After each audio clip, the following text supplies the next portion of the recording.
हम भी अपने जीवन में पहली बार माँ के मुख से बचपन में सुनी थी, पूज्य बक्सर वाले मामा जी सुनाते थे, और वही चर्चा आज पहली बार श्री दंडी स्वामी महाराज जी को सन्मुख बैठा के सुना रहे हैं। श्री चंद्रहास जी, भक्त चंद्रहास का चरित्र बिल्कुल सावधानी से, बिल्कुल मर्यादित होकर के आप सब लोग विराजिए और एक एक शब्द श्रवण कीजिए। ठाकुर जी को जो चुनता, अच्छा एक बात, दो बातें हैं, एक तो होता है ठाकुर जी को आप चुनो और एक होता है ठाकुर जी आपको चुने। अभी यहां बैठे हुए 99% लोग, 1% की हम जिम्मेवारी नहीं लेते, 99%, और उनमें मैं भी हूं, 99 में, एक में नहीं हूं मैं, 99% लोग जो यहां बैठे हैं मेरे सहित, हमने ठाकुर जी को चुना है। हम में से 1% कोई है जिसको ठाकुर जी ने चुना। भक्ति और ये प्रवचन और ये सत्संग और ये सब करने का अभिप्राय केवल एक ही है कि वो हमें चुने। चंद्रहास ऐसे भक्त हैं जिनको ठाकुर जी ने चुना, पर ठाकुर जी चुन तो किसी को लेते हैं, पर उस भक्त की एक स्थिति को ठाकुर जी परखते रहते हैं कि मैं चाहे जो कर दूं, इसका विश्वास डगमगाता तो नहीं है। भक्ति के 3 स्तंभ हैं, विश्वास, संबंध और समर्पण। अगर इन तीनों में से एक में भी आप कमजोर हो तो ठाकुर जी की भक्ति में आप केवल कर रहे हो, आप चुन रहे हो, वो नहीं चुन रहे आपको। विश्वास, संबंध और समर्पण, 3 भाग। तो कल हम लोगों ने कहां तक प्रसंग सुना था कि गालो ऋषि आए और आकर के दृष्ट बुद्धि की बेटी विषया का उन्होंने जब हाथ देखा तो हाथ देख करके क्या बोले कि परम सुंदर, परम गुणवान एक बालक से इसका ब्याह होगा, और वही बालक कालांतर में कुंतलपुर, जहां के आप मंत्री हो, यहां का राजा बनेगा। ये सुनकर के दृष्ट बुद्धि तो बड़े प्रसन्न हो गए, मेरी बेटी का ब्याह एक राजा से होगा, भावी राजा से होगा। परंतु गालव ऋषि जब बाहर निकले तो बाहर देखा कुछ बालक खेल रहे थे, और उन्हीं में जब दृष्टि पड़ी चंद्रहास जी के ऊपर, ये बालक कौन है? बोले दासी का पुत्र है, इधर बुला। पास बुलाया, माथे की रेखा देखी, सिर पर हाथ रख के बोले भविष्य में कालांतर में तुम ही कुंतलपुर के राजा बनोगे। सुन करके दृष्टि बुद्धि बोला ये दासी पुत्र राजा बनेगा? बोले हंसो मत, तुम्हारी बेटी का वर्ण भी यही करेगा, यही तुम्हारी बेटी का पति होगा। ऐसा कहकर के गालव ऋषि तो चले गए, लेकिन दृष्ट बुद्धि के मन में आ गया ये मैं होने नहीं दूंगा। मंत्री हूं, राजा नहीं हूं, मंत्री हूं, लेकिन इतनी गरिमा महिमा तो जानता हूं कि अपने पुत्र पुत्री का विवाह मुझे कहां करना है, किससे करना है। ये चलते फिरते फकीर संत कुछ भी बोल जाते हैं, इनकी बातों में कोई सत्यता होती है? अरे मंत्री हूं, राजा से ज्यादा मेरी चलती है। राजा तो सिंहासन पर बैठता है, पर नीचे क्या हो रहा है सब मेरे हाथ में है, मैं देखता हूं। कैसे? ये संभव नहीं होगा। और सज्जनता और दुर्जनता की भिड़ंत तो हुई। परम सज्जन श्री चंद्रहास जी महाराज, और परम दुर्जन कौन? दृष्ट बुद्धि। उनकी सुंदरता देख करके विषया तो तभी मोहित हो गई थी, और सबसे बड़ी बात कि सुंदरता चेहरे में नहीं है, हृदय में है, क्योंकि हृदय में ठाकुर जी हैं। और वही हृदय की सुंदरता, जिसके चित्त में ठाकुर जी होते हैं, उसकी सुंदरता अलग होती है। एक बात सुनिएगा, सुंदर व्यक्ति को देख करके चित्त में काम उत्पन्न होता है, सुंदर व्यक्ति को देख करके चित्त में भोग उत्पन्न होता है, विलास उत्पन्न होता है, तो वो व्यक्ति सुंदर है। लेकिन किसी की सुंदरता देख करके श्री जी प्रकट होती हैं, ठाकुर जी प्रकट होते हैं, वृंदावन प्रकट होता है, व्रज का स्मरण होता है, तो समझ जाओ परम भक्त है।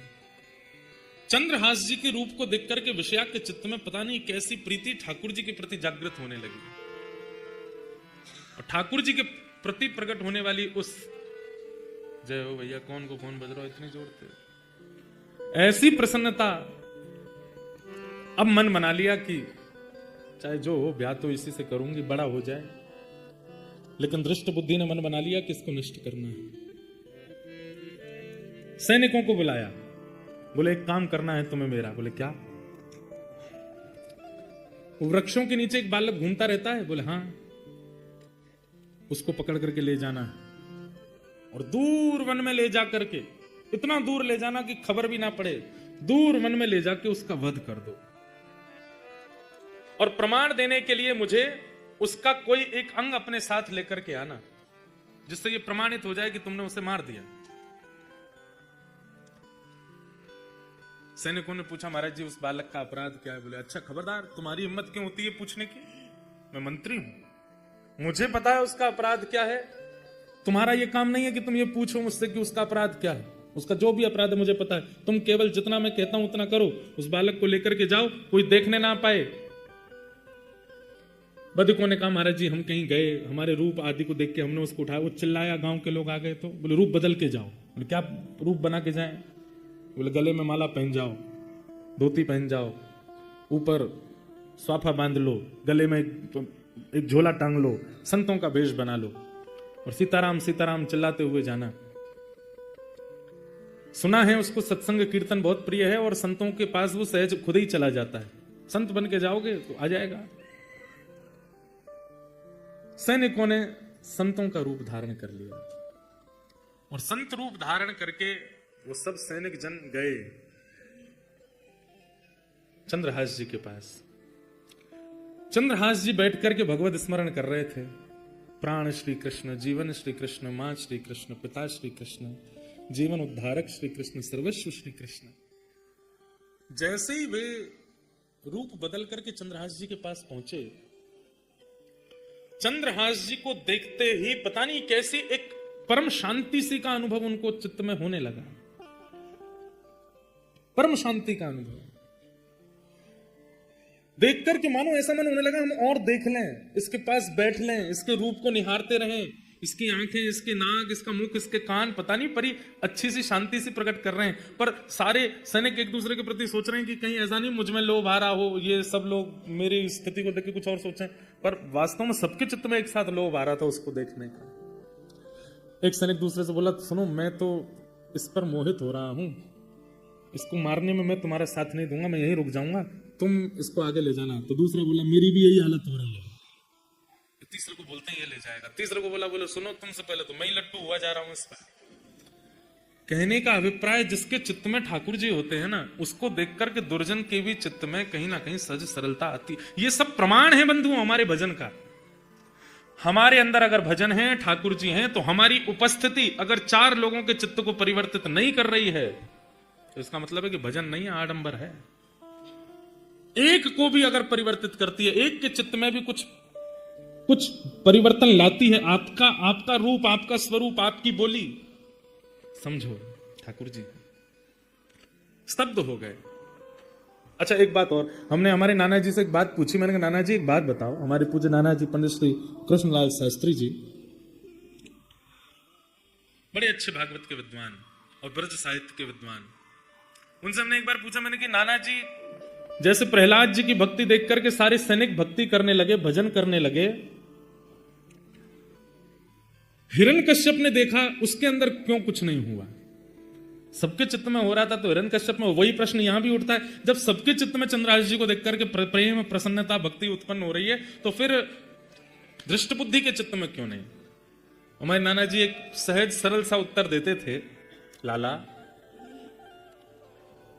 अगर बटन ऑन करोगे तो एक बटन से कई बार वो दीपावली पे लंबी लंबी लाइट्स जलती हैं ना, सारी लाइटें जल जाती हैं, पर वही जलती हैं जिनमें जो फ्यूज नहीं होती, जिनमें करंट पहुंचता है। लेकिन उन्हीं लाइटों में कई बल्ब ऐसे होते हैं वो फ्यूज होते हैं, करंट आने के बाद भी वो नहीं जलते, इसका मतलब वो फ्यूज हैं। कहने का अभिप्राय, ऐसे ऐसे रसिक संत, ऐसे ऐसे महापुरुष लुधियाना आते हैं, दंडी स्वामी जी महाराज की सिद्ध पीठ में बैठते हैं, इतने लोग ये सब जल गए, जितने भी लोग यहाँ खड़े हैं सबके अंदर जो है करंट जैसी गया, सब प्रज्वलित हो गए, पर इतने के बाद भी जो प्रज्वलित नहीं हुआ समझो फ्यूज है, भीतर से खराब है, इतने के बाद भी प्रज्वलित नहीं हुआ। तो हमारे नाना जी कहते हिरण्यकश्यप फ्यूज है। तो और वही बात यहां आज याद आई कि यहां पे दृष्ट बुद्धि भी फ्यूज है। अच्छा आदमी फ्यूज कब होता है? आदमी फ्यूज कब होता है? वैष्णव अपराध से। अगर वो किसी वैष्णव के प्रति दूषित बुद्धि रखता है, जैसे कोई रसिक संत हैं, उनके आप प्रणाम करते हो, दर्शन करते हो, उनको वंदन करते हो, उनकी कथा सुनते हो, पर कभी आपके मन में आ गया यार ये उतने ऊंचे हैं नहीं जितना हम सोचते हैं, ये तो ऐसे ही हैं, ये भी हमारी तरह लोभी हैं, ये भी हमारी तरह कामी हैं, ये भी हमारी तरह ही हैं, ये भाव आते ही आपके द्वारा वैष्णव अपराध हुआ, फ्यूज हो जाता है। फिर चाहे कितना करंट देते रहो, प्रज्वलित नहीं होगे। उसी के बाद फिर भक्ति सूक्ष्म होनी प्रारंभ हो जाती है, उसी के बाद भाव खत्म होने शुरू हो जाते हैं, नेत्रों के आंसू सूख जाते हैं, फिर कुछ नहीं होता, फ्यूज हो जाते। तो दृष्ट बुद्धि फ्यूज है। लेकिन ये सारे जो सैनिक है देख करके चंद्रहास जी को देखते रह गए। लेकिन थोड़ी देर बाद इन सैनिकों ने बात की, बोले कि अगर हमने इसको मारने का मन नहीं हो रहा, इसका कोई अपराध नहीं है, पर अगर हमने इसको नहीं मारा तो हम मारे जाएंगे। छोटे छोटे बच्चे, हमारे घर परिवार सब, हमारा वो दृष्ट बुद्धि मंत्री बहुत दुष्ट है, सब खत्म कर देगा इसको नहीं मारा तो। और ऐसा भी नहीं कि हम जाके कह देंगे मार दिया, वो तो प्रमाण मांगेगा, प्रमाण दिखाओ, उसका कोई अंग दिखाओ, क्या काट के लाए हो। सावधानी से सुनना। दृष्ट बुद्धि की आज्ञा की ज्यादा प्रेशर था इनके ऊपर, सैनिकों के ऊपर। तो सैनिकों ने जैसे आंख खुली चंद्रहास जी की, देखा ओहो संत जन बैठे हैं, संतों के भेष में थे, तुरंत चरणों में प्रणाम किया। अब तो महाराज वो और बिक गए, कितना प्यारा है, एक तो रूप इतना सुंदर, स्वभाव कितना अच्छा है इसका, चरणों में प्रणाम कर रहा है। तुरंत जल लेकर के आए नदी का, तो अब चरण धोने लगे, बोले मुझे चरणामृत चाहिए। मेरे गुरुदेव जो मुझे नियम बता के गए, नारद जी महाराज ने चंद्रहास जी को यहाँ पर अद्भुत ज्ञान प्रदान किया, उसका विषय तो मैंने छेड़ा ही नहीं। उसमें नारद पांचरात्र संपूर्ण सिखा करके गए हैं, जो भगवान ने नारद जी को बताया कि एक वैष्णव का नियम कैसा होना चाहिए, एक वैष्णव की रहनी कैसी होनी चाहिए, एक वैष्णव का स्वभाव कैसा होना चाहिए, वो सब भगवान ने नारद जी को सिखाया। नारद जी ने आज चंद्रहास जी को सिखाया है, और वही नारद जी ने प्रहलाद जी को सिखाया, वो ध्रुव जी को सिखाया। तो उसमें एक नियम है, संत दिखते ही, परिचय अपरिचय बाद की बात, दिख रहा है स्वरूप से संत हैं, सबसे पहले प्रणाम करो, और हो सके तो चरणामृत ले लो। चंद्रहास जी दौड़ करके गए, जल लेके आए, चरणामृत लेने लगे। अब वो सब सैनिकों के मन में आवे, कैसे मारेंगे इसको। बोले भैया इसके ऊपर देखो ही मत, आंखों पे हाथ धर लो, अपने बच्चों का विचार करो, अपनी जान प्यारी है तो इसको मारना पड़ेगा। ए बालक चंद्रहास, तुम बहुत अच्छा कीर्तन करते हो, कृपा है ठाकुर जी, हमारे आश्रम पर करोगे। आपका आश्रम कहाँ है? दूर है, यहां से जंगल पार करके जाना पड़ता है, चलोगे? चल दूंगा नाथ, संतों की आज्ञा तो नकारनी नहीं है, गुरुदेव की ऐसी आज्ञा है, आप कह दे मैं चल दूंगा, चलो। और श्री आगे आगे चारों वो सैनिक चल रहे हैं संत वेश में, और पीछे उनके चरणों को देखते हुए, नियम देखिए, दृष्टि उठा के बात नहीं करनी, महापुरुष से चरण देखते रहिए, केवल उसके चरण देखते हुए उनके चरण चिन्हों को बीच बीच में अपने माथे से लगा लेते हैं। ठाकुर जी रीझते जा रहे हैं चंद्रहास पर। ले गए घनघोर जंगल में, कोसों दूर उस नगर से। अचानक से वे चारों रुके, और जैसे ही पलटे, अपना भेष हटाया, सैनिकों के भेष में आ गए, अपने खड़क तलवार आदि लेकर के हाथ में खड़े हो गए। पर वो सैनिकों जैसे लगे ही नहीं रहे, क्यों? आंखों में दया है, हाथ कांप रहे हैं। चंद्रहास बोले, आप सब लोग ये महात्मा जी, आपका रूप कैसे बदल गया? हे संत चरण, आपने अपने कपड़े उतार के क्यों फेंक दिए? माला जी क्यों उतार दी? और ये खड़क आदि क्यों ले लिया? चंद्रहास, हमसे ज्यादा बात मत कर, नहीं तो हम तेरे पे मोहित होते चले जाएंगे। तुझे मारने के लिए आए हैं हम, और तुझे मारेंगे। चंद्रहास बालक बोला, पर क्यों? मेरा अपराध क्या? मैंने क्या गलती की? मैंने राजकोष का कुछ चुरा लिया? मैंने किसी के साथ कुछ अपराध किया? मेरे द्वारा किसी को कुछ बुरा लगा? मैंने क्या गलत किया? आप मुझे क्यों मारना चाहते हैं? और मुझे जीने की कोई बहुत इच्छा नहीं, पर अभी तो मेरा जीवन प्रारंभ हुआ। माता पिता बचपन में चले गए, धाई माँ भी छोड़ के चली गई, नगर बदल गए, सब कुछ मैं आपको कहां तक बताऊं। जैसे तैसे गुरु कृपा से मुझे गुरुदेव मिले, अब उस नियम पथ पे चल रहा हूं, ताकि एक दिन श्याम सुंदर मुझको मिलेंगे, मेरे कृष्ण मुझको मिलेंगे, उनसे पहले आप मेरा वध कर दोगे। कम से कम ये बता दीजिए मेरा अपराध क्या। बताने की अनुमति नहीं है, बस तुमको मारना है। और हमसे ज्यादा बात मत करो, तुम जल्दी आओ, सिर अपना नीचे करो, मुख मत दिखाओ, हमें काटने दो तुम्हारा सर।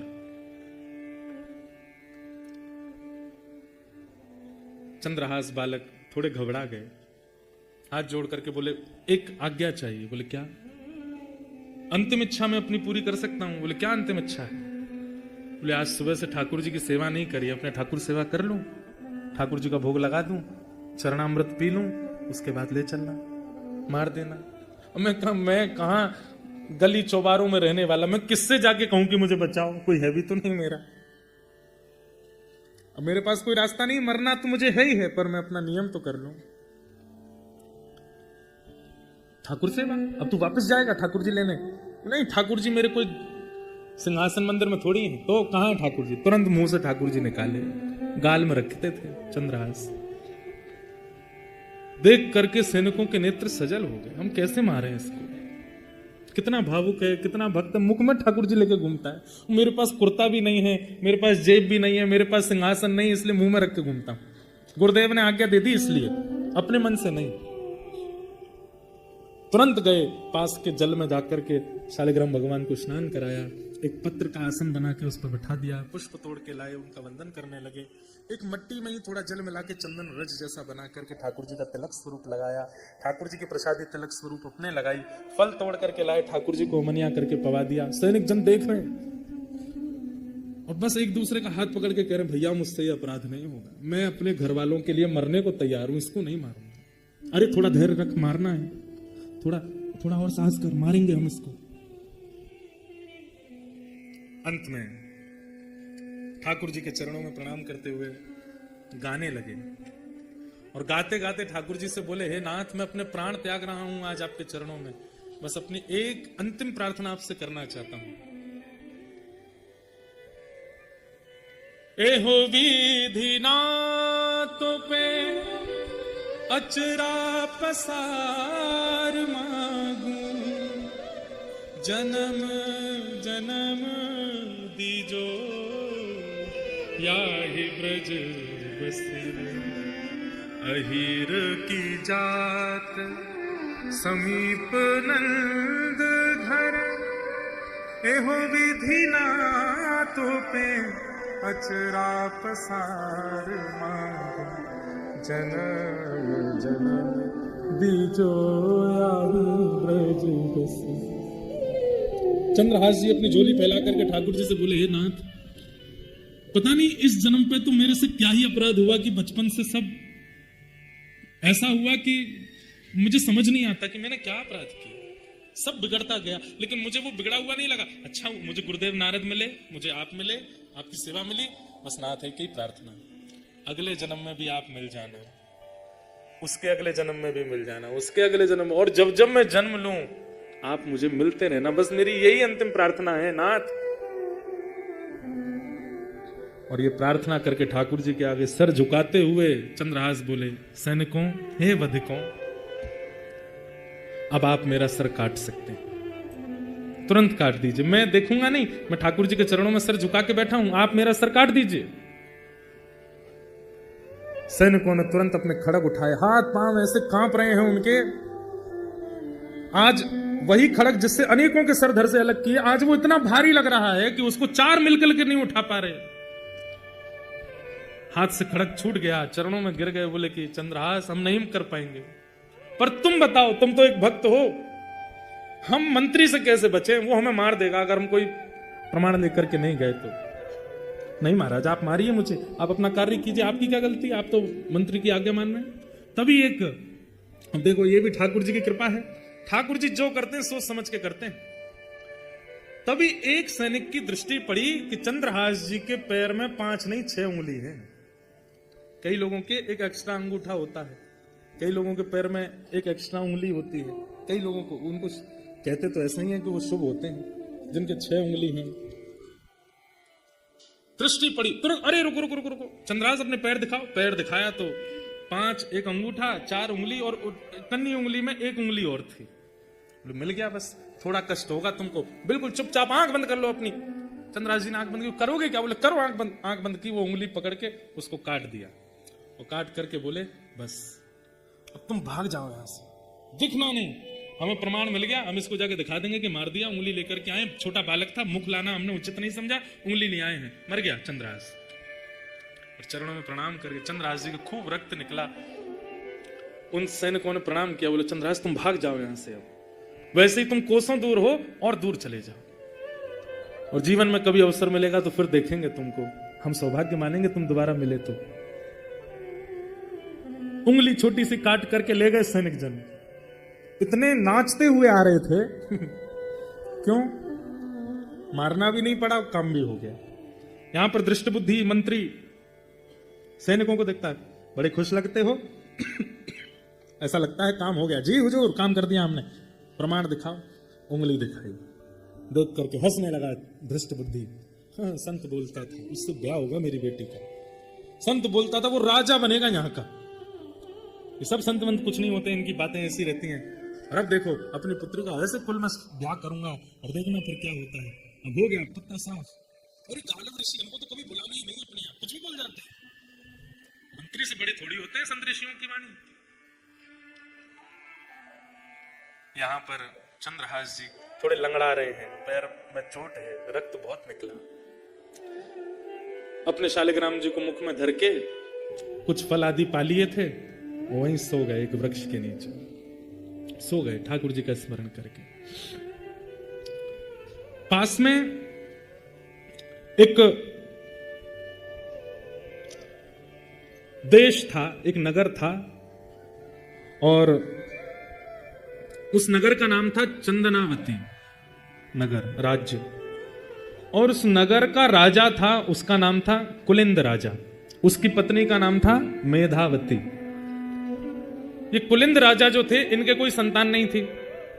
इन्होंने अपने यहाँ ज्योतिषियों को बुलाया कि भाई मेरा वंश आगे चलेगा कि नहीं, मेरा कोई उत्तराधिकारी बन पाएगा कि नहीं, हम दोनों वृद्ध होते जा रहे हैं। तो ज्योतिषियों ने बताया, बोले आपका वंश तो आगे नहीं बढ़ेगा, तो फिर कुलिंद नगर का राज्य का राजा कौन होगा? तो उन्होंने देखा, बोले महाराज आपको एक यज्ञ करना पड़ेगा, और उस यज्ञ की पूर्णाहुति कलश लेकर के आपको जंगल में एक सरोवर है, वहां जाना पड़ेगा, वहां स्नान करना पड़ेगा। जब आप वहां से लौट करके आ रहे होंगे तब आपको एक बालक मिलेगा। वही बालक आप गोद लेंगे और वही बालक कुलिंद देश का राजा बनेगा। ठाकुर जी जैसी स्क्रिप्ट राइटिंग कोई नहीं कर सकता भैया। ऐसी सुंदर डायरेक्टर हो तो ठाकुर जी जैसे। हम सबकी स्क्रिप्ट लिख रखी है उन्होंने, कब कहां क्या हो जाए कुछ नहीं पता है।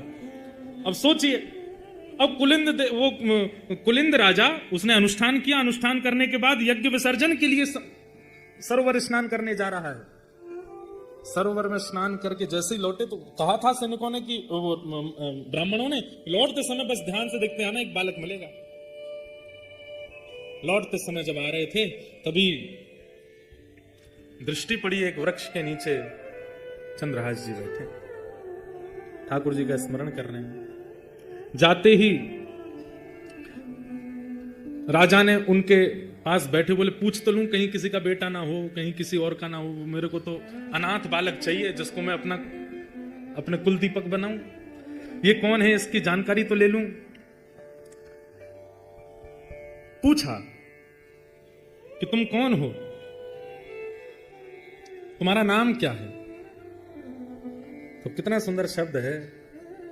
चंद्रहास जी कहते हैं, मात पिता सब कृष्ण है,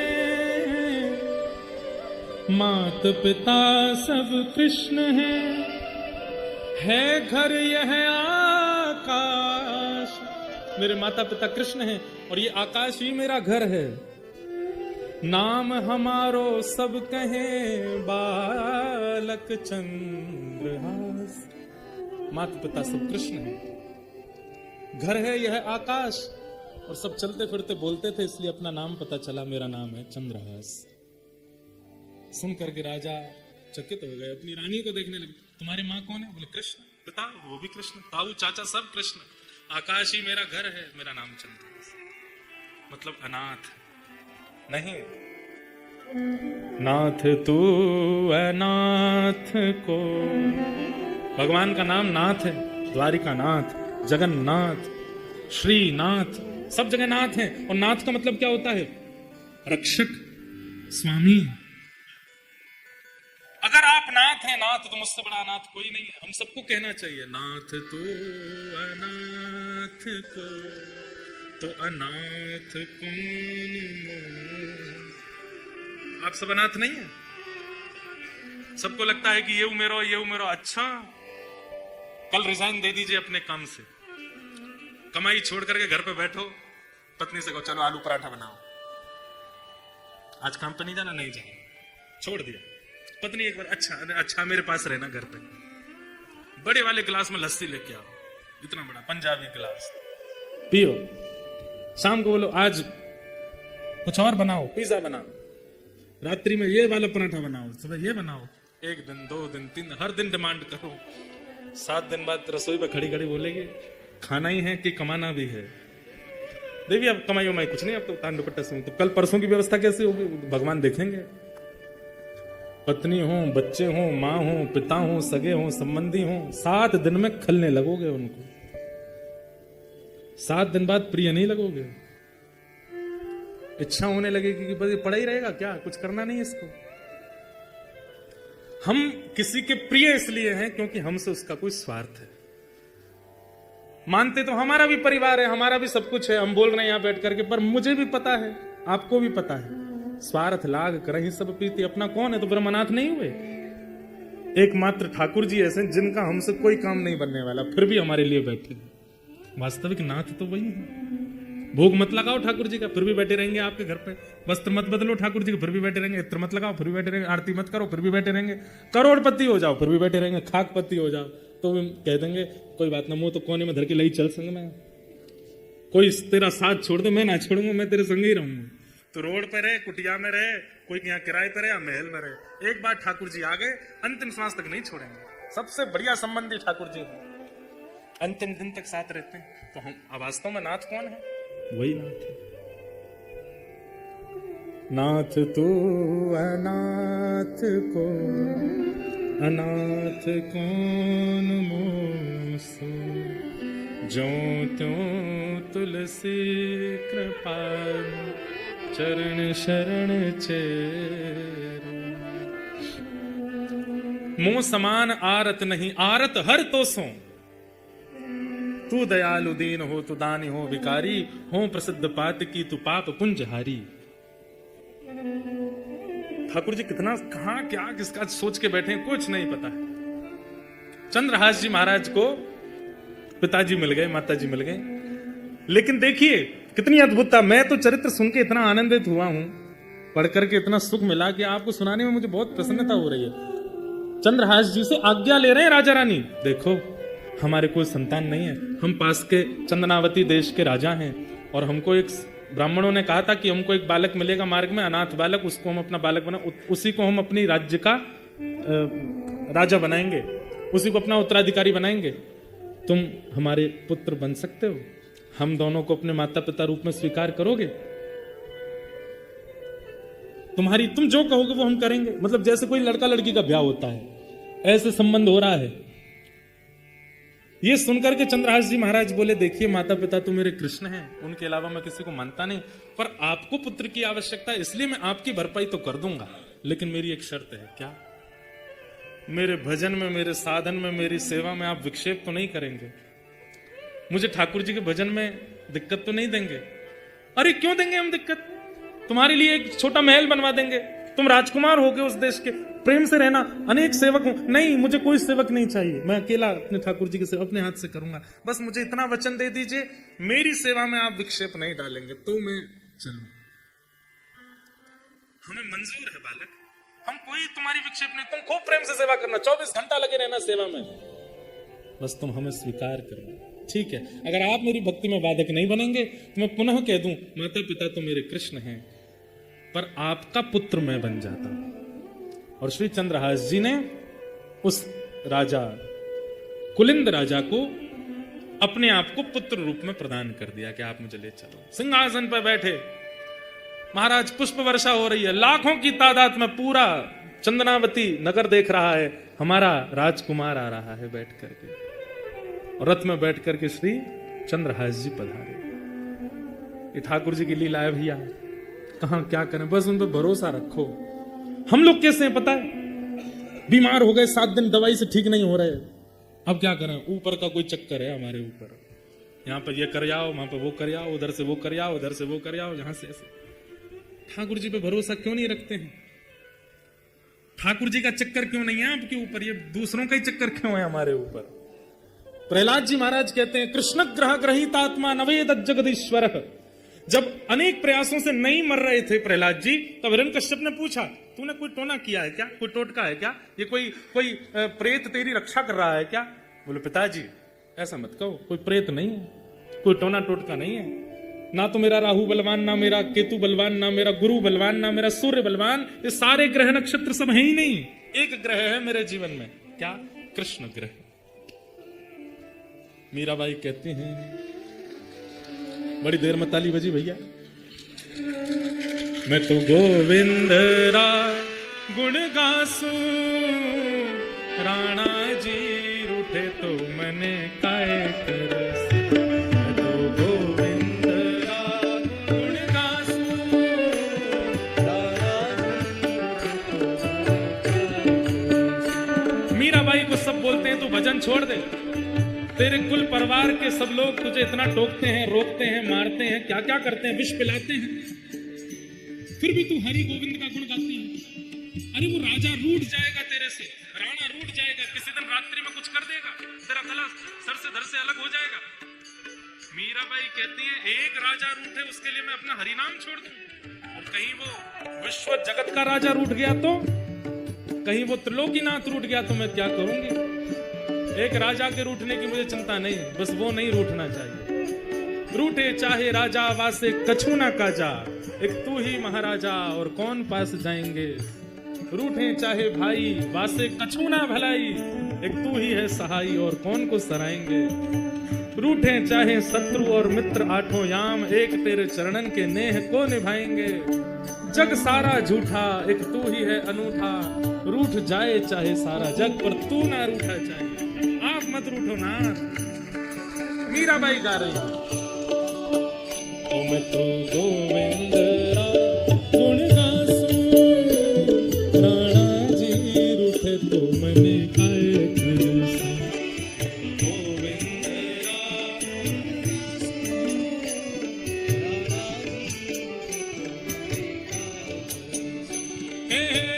राम नाम रा जहाज चला,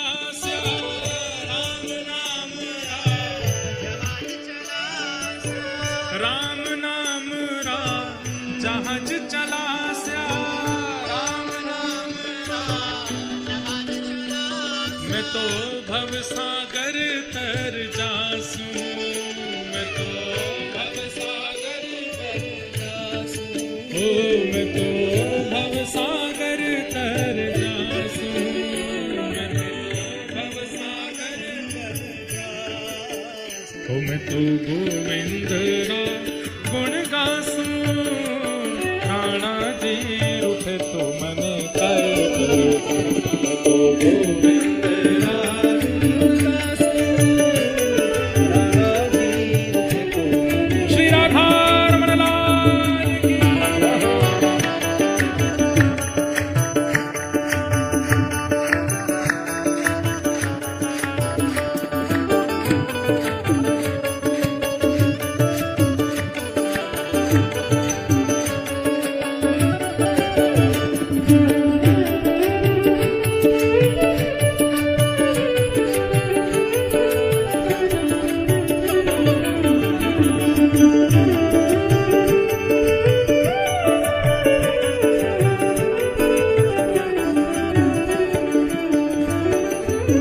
चरणामृत रा नेम हमारा,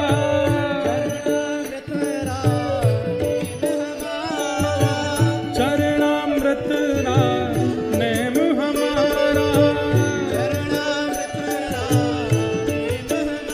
मैं तो नित उठ दर्शन पासूं, मैं तो नित उठ दर्शन पासूं, ओ मैं तो नित उठ दर्शन पासूं, मैं तो नित उठ दर्शन पासूं। हाँ यह संसार बाढ़ का कांटा, यह संसार बाढ़ का, ओ या संगत नहीं जासू, मैं तो या संगत नहीं जासू। हे मीरा के प्रभु गिरधर नाम, मीरा के प्रभु गिरधर नाम, हे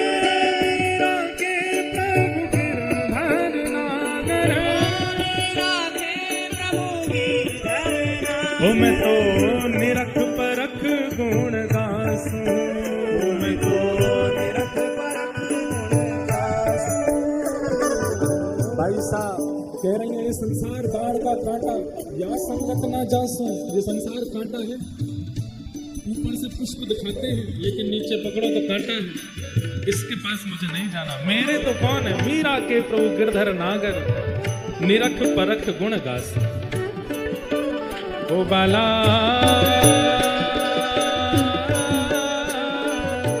मैं बैरागन हूँगी, मैं बैरागन हूँगी, मैं बैरागन हूँगी, मैं बैरागन हूँगी। क्यों? ओ जिन भेषा मेरो सावरो रीझे, जिन भेषा मेरो सावरो रीझे, जिन भेषा मेरो गिरधर रीझे, जिन भेषा मेरो गिरधर, जिन भेषा राधा रमण चूरी है,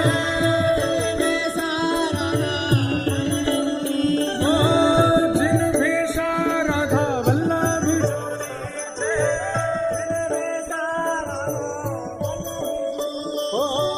जिन भेषा श्री वृंदावन रीझे, मैं तो सोही भेष धरूंगी,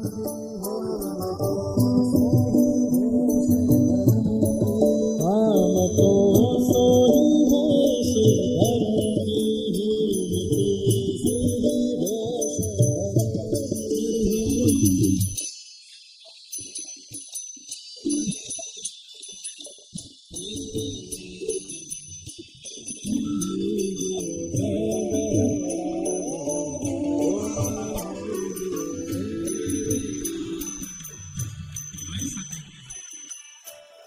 क्या कहते हैं? बहुत कुसुम सारे,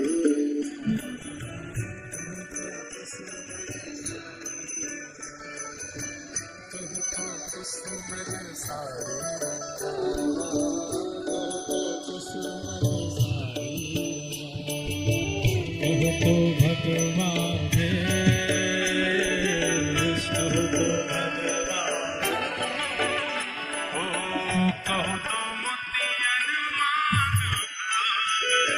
कहो तो मोतियन मांग, ओ कहो छिटकावा के बाला, कहो छिटकावा, अरे हाँ मैं बैरागन हूँगी, मैं बैरागन,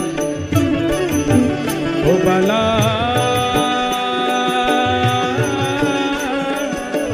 मैं बैरागन हूँगी, मैं बैरागन।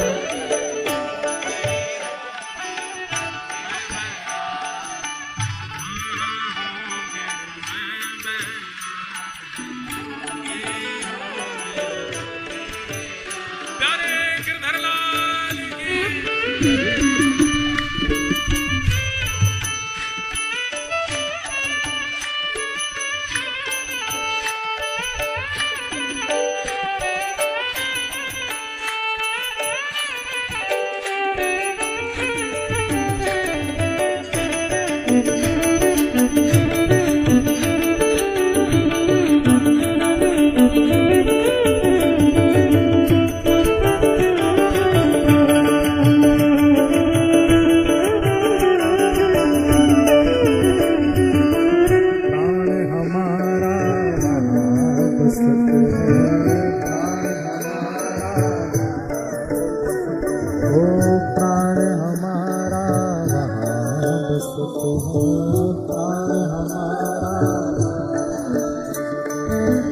यहाँ तो खाली हो,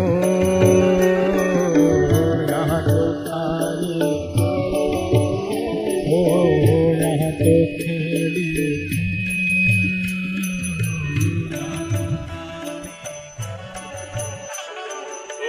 मात पिता परिवार सोई है, पिता परिवार, मात पिता परिवार सोई है, मात पिता ओ कहिए तिनका तो, कहिए तिनका भला तिनका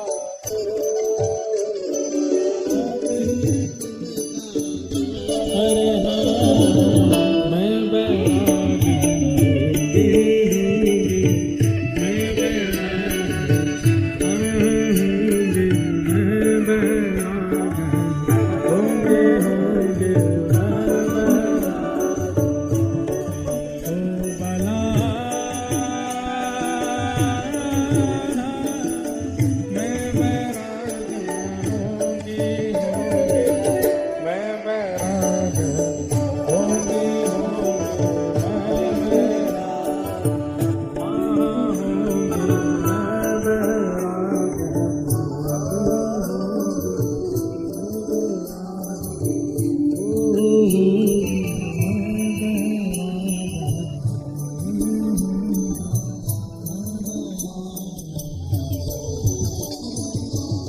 बोलो भक्त वत्सल भगवान की। ठाकुर जी ने कछु अच्छो ही विचार करके रखो है सबके जीवन के लिए। चंद्रहास जी महाराज अगर दुखी हो गए होते, ठाकुर जी ने तो बचपन से कष्ट दिए हैं, बचपन से पीड़ा दी है, तो आज एक नगर के राजकुमार भी तो बन गए। बस धैर्य रखा, ठाकुर जी की हर गतिविधि पर विश्वास है कि नहीं बढ़िया ही होगा, प्रतीक्षा करो, थोड़ा धैर्य रखो, थोड़ी प्रतीक्षा करो, कुछ अच्छा होगा। रक्त तक निकल सकता, उंगली तक कट जाएगी, प्राण तक निकलने की स्थिति आ जाएगी, पर धैर्य रखो। ठाकुर जी धैर्य परखते हैं।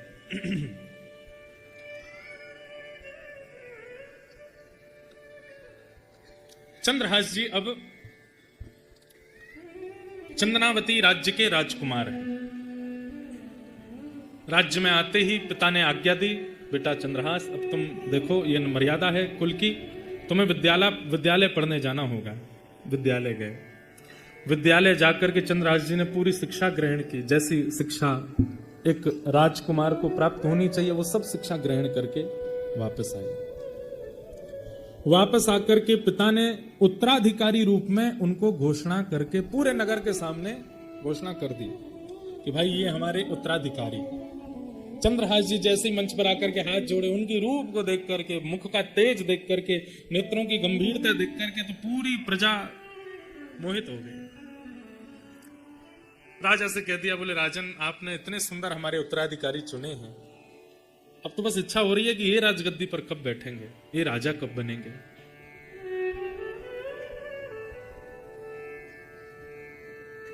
अब यहां एक ठाकुर जी बहुत दिन तक सब कुछ बहुत स्मूथ नहीं चलने देते, कुछ ना कुछ तो फिर आता ही है। और अब क्या हुआ,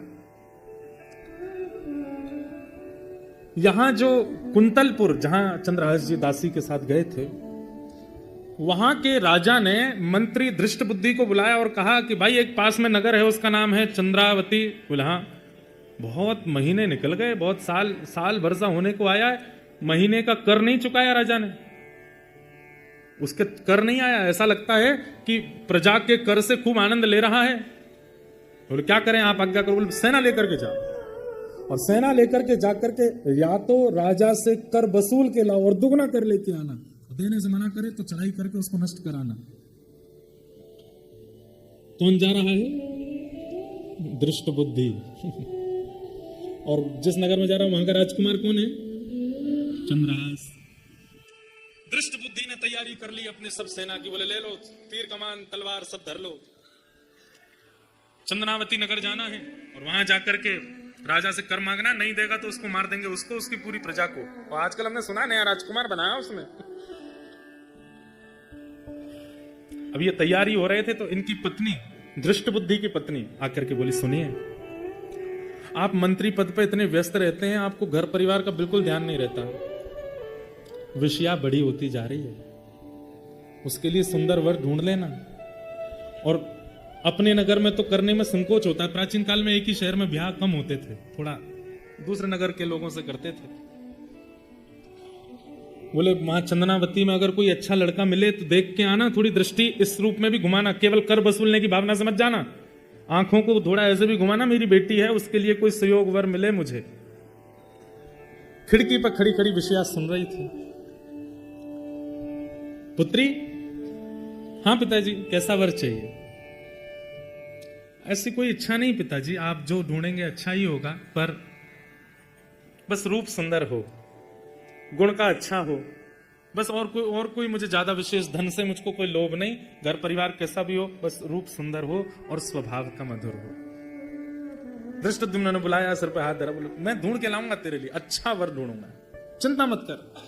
राजा ने जो कर मांगने को कहा वो बाद में होगा, पहले तेरे लिए पूरा नगर घूमूंगा, अगर कोई अच्छा लड़का मिला चंदनावती में ही कोई लड़का ढूंढ के तेरा ब्याह करूंगा। यहाँ धृष्टबुद्धि अपने पूरी सेना लेकर के निकल रहा है और वहां चंदनावती के राजा को अचानक याद आया और उसने चंद्रहास जी को बुलाया। पुत्र चंद्रहास, राजकुमार चंद्रहास, बोले जी तुम मिले तो हम तो इतने खो गए तुम में, इतना प्रेम तुमसे बढ़ गया, इतने आनंद में मैं और तुम्हारी मां रहने लगे कि हमने एक बहुत बड़ी गलती कर दी। बोले क्या? हमारा जो मुख्य राज्य है जिसके अंतर्गत हम आते हैं वो कुंतलपुर है, वहां के राजा को हम हर महीना कर देते हैं, वो कर तो हमने दिया ही नहीं। बेटा वो कर पूरा वापस करना है राजा को, और मेरे मन ऐसा है कि तुम भी साथ चलो, मैं राजा से थोड़ा परिचय भी करा दूंगा कि हमारे राजकुमार। जो आज्ञा पिताजी।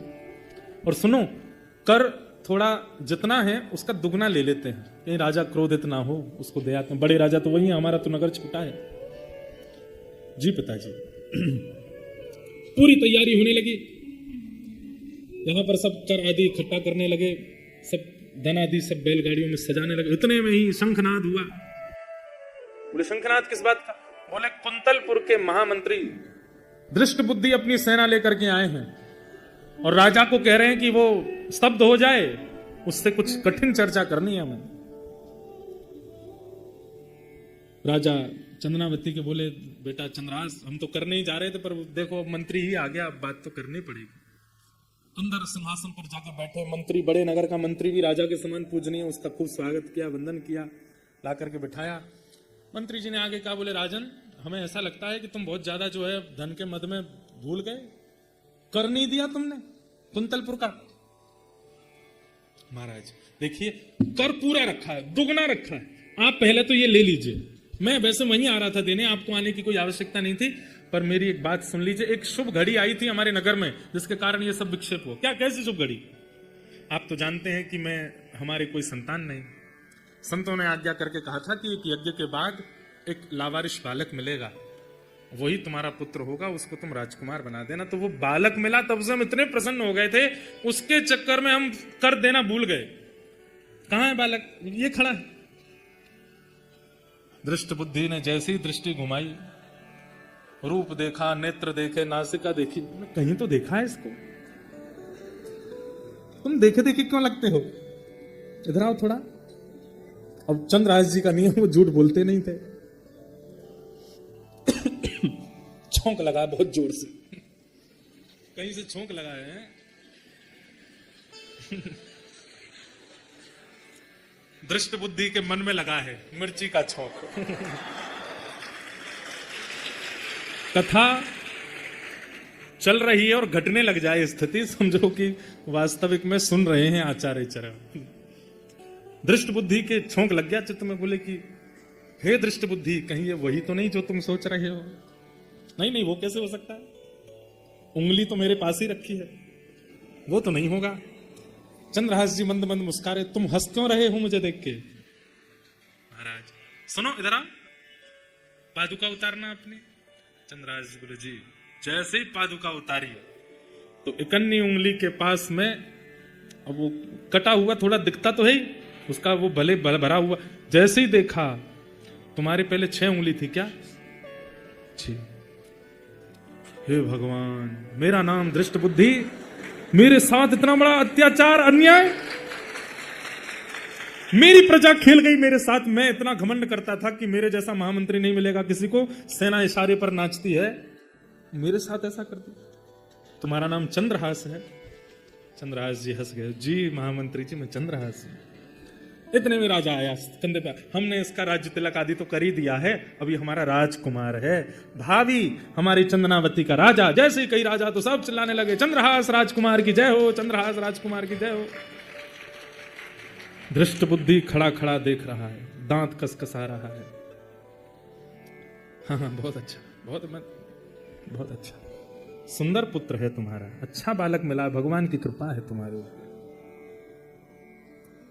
बस यही कारण था कि हम कर नहीं दे पाए, इसकी लाड़ प्यार में और इसके उसमें हम इतने व्यस्त हो गए। पर महाराज जी आप चिंता ना करें, ये दुगना कर है। 1 साल का कर नहीं दिया मैंने, ये 2 साल का कर दे रहा हूं, और इसका मतलब ये नहीं अगले साल नहीं दूंगा, ये 1 साल का अधिक मैंने अपनी तरफ से प्रसन्नता में दिया राजा के लिए। मंत्री दृष्ट बुद्धि की तो बुद्धि काम कर नहीं रही, वो तो चंद्रहास को देखें और उनको ये याद आवे, वो संत कह के गए थे यही पति बनेगा तुम्हारी बेटी का। चंद्रहास को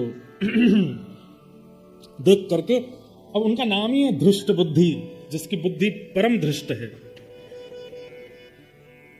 एक योजना बनाई, अब भी मान नहीं रहा है, अब भी देख नहीं, समझ नहीं पा रहा है कि मैं इतनी योजना बना ली तब भी बच गया, अब भी उसको मारने का प्रयत्न। क्या किया? राजा तुमने ये गलती तो की कि तुमने कर नहीं दिया 1 साल का, लेकिन इससे भी बड़ी गलती तुमने एक और की है।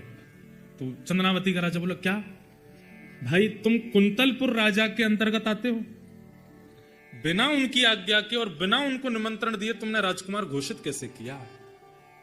ये राज परंपरा के विरुद्ध है। अगर उनको पता चलेगा कि तुमने उनको निमंत्रण तक नहीं दिया, उनसे पूछा तक नहीं, अरे एक विशेष राजा के नीचे जितने राजा होते हैं उन सबको अपना उत्तराधिकारी बड़े राजा से पूछ के रखना होता है। तुमने पूछा कुंतलपुर के राजा से? सुनते ही चंदनावती के राजा तो घबरा गए। महाराज अब आप देख लीजिए ना बात कैसे संभलेगी। मेरे लिए बहुत मुश्किल से मुझे उत्तराधिकारी मिला है और मैं इससे बहुत प्रेम करता हूं। कहीं क्रोध में आकर के उन्होंने मना कर दिया कि इसकी राजकुमारिता निरस्त करो और हम जो कहेंगे वो राजकुमार, वो मुझसे सहन नहीं होगा, इसी को राजकुमार रहने दीजिए, आप मेरी थोड़ी सहायता कर दीजिए। मंत्री दृष्ट बुद्धि बोले, मैं तो तुम्हारा मित्र हूं ना, तुम्हारी सहायता ही करूंगा। अब एक काम करते हैं। बोले क्या? मैं एक पत्र लिखता हूं और पत्र लिख करके चंद्रहास को दूंगा, तुम मत जाना, तुम जाओगे तो राजा को क्रोध ज्यादा आएगा। और वो पत्र लेकर के चंद्रहास जाएगा कुंतलपुर, और वहां राजा के पास नहीं जाना, सीधे मेरे पुत्र माधव के पास जाना। माधव को मैं पत्र में लिख दूंगा कि वो बात पूरी संभाल लेगा, और ये जो तुमसे थोड़ा सा अपराध हुआ है इसके लिए राजा तुमको क्षमा करे। माधव से बहुत प्रेम करते हैं राजा हमारे। अब मैं तो यहां हूं, मुझे तो कर पूरा गिनती करवानी है, उसके बाद ही जा सकता हूं, तब तक मैं जा नहीं सकता कुंतलपुर, तो मुझे तो यहीं रहना पड़ेगा। तुम चंद्रहास को भेजो और मैं पत्र लिख देता हूं। पत्र लिखा और चंद्रहास से कहा, पत्र में लिख देता हूं, इस पे ऊपर मोहर लगाऊंगा, खोलना नहीं रास्ते में, सीधे जाके मेरे पुत्र माधव को देना। मैं क्यों पढ़ूंगा आपका पत्र, आप लिख दीजिए। पत्र में लिखा, माधव मैं तुम्हारा पिता दृष्ट बुद्धि बड़े होश और हवास में लिख रहा हूं कि जो पत्रवाहक तुम्हारे सामने पत्र लेकर के आया है यह तुम्हारा विशेष शत्रु है। इसके रूप पर आकृष्ट मत हो जाना, इसके गुण पर आकर्षित मत हो जाना, इसकी बोली चाली तुमको बहुत लुभाएगी, इसकी बातों में तुम बिल्कुल इसके चक्रव्यूह में फंस जाओगे। लेकिन पुत्र, ये तुम्हारा और तुम्हारे पिता का महान द्रोही है। बिना कोई संकोच करे और बिना मेरी प्रतीक्षा करे, बिना किसी से पूछे योजना बना करके इसको विष दे देना। नीचे अपना सिग्नेचर कर दिया दृष्ट बुद्धि, और लिख करके उस पर सील लगा दी, ऊपर स्टैंप लगा करके ऊपर लिख दिया, प्रिय माधव। चंद्रहास इधर आओ, खोलना नहीं इसको। नहीं, मैं क्यों खोलूंगा, लेके जाओ और सीधे मेरे पुत्र माधव के पास जाना, जाकर के उसको दे देना, वो सब बात संभाल लेगा। राजा मैंने संभाल ली तुम्हारी। अरे मंत्री जी आप तो बड़े हमारे कृपालु, कितनी कृपा आपकी हमारे ऊपर है। निकल पड़े चंदनावती से। रात्रि में एक घोड़े पर बैठ करके परम भक्त श्री चंद्रहास जी रस्ते भर कीर्तन करते जा रहे हैं, ठाकुर जी का स्मरण करते हुए जा रहे हैं, बड़े भाव से ठाकुर जी को याद कर रहे हैं। रात भर हो गई चलते चलते, सुबह पहुंचे कुंतलपुर। बहुत सुंदर कथा है बंधु, भाव से सुनो, ठाकुर जी कैसी कृपा करते हैं। कुंतलपुर जैसे पहुंचे तो ये तो इनका पुराना नगर था ही, बचपन की सारी यादें आ गई। मेरी मेरी माँ मुझे लेकर के यहाँ आई थी, यहाँ पे हम लोग रहे थे, ये मंत्री जी का घर है, यहाँ पे हम खाते थे, यहाँ पे खेलते थे, सब मन में घूमने लगी बातें। दृष्ट बुद्धि ने विचार किया, वो चंद्रहास जी ने विचार किया, सुबह सुबह का समय है, अभी तो सब भोर में जग रहे होंगे, अभी सीधे माधव के पास जाना, मुझे लगता है कि वो भी स्नान ध्यान कर रहा होगा, अभी क्या सीधे उसके पास जाता हूं, ये पास में बगीचा है, यहाँ पर रुक करके थोड़ा अपने ठाकुर जी की सेवा कर लूं, स्नान ध्यान कर लूं और सेवा आदि करके फिर चलेंगे माधव के पास। बगीचे में पहुंचे, जाके स्नान किया, सरोवर में जल लेकर के अपने मुख से ठाकुर जी निकाले, सेवा करी, सेवा आदि करके ठाकुर जी को बढ़िया प्रसाद भोग लगाया फलों का। फल पा लिए तो चंद्रहास जी रात भर सोए नहीं, घोड़ा चलाए थे तो थोड़ी थकान सी लगी उनको। अपनी पाग उतार के नीचे रखी, पाग के ही जैसे ऐसे पाग बांधते हैं तो एक पाग के छोर में ही वो पत्र रखा था, रख दिया। अपने हाथ के तकिया लगा करके ठाकुर जी के ऊपर एक उंगली रख के मेरे पास रहें, उस भाव से सो गए। गहरी नींद आ गई चंद्रहास जी को। चंद्रहास जी यहां गहरी नींद में सोए और आज परम पावन कोई देवी का दिवस था, उस बगीचे में देवी का मंदिर था। देवी पूजन करने के लिए विषया वहां पर आई, दृष्ट बुद्धि की बेटी। आपको याद तो हो रही है ना, कहता कहीं भूलते तो नहीं जा रहे पिछली तो दृष्ट बुद्धि की बेटी विषया वो उस बगीचे में देवी पूजन करने के लिए आई। देवी पूजन करने के लिए सब सखियों के साथ में आई थी। ये देवी मंदिर में ही मिलते हैं सबको। रुक्मणी जी को कृष्ण मिल गए देवी मंदिर में, सीता जी को राम जी मिल गए देवी अर्चना में, आज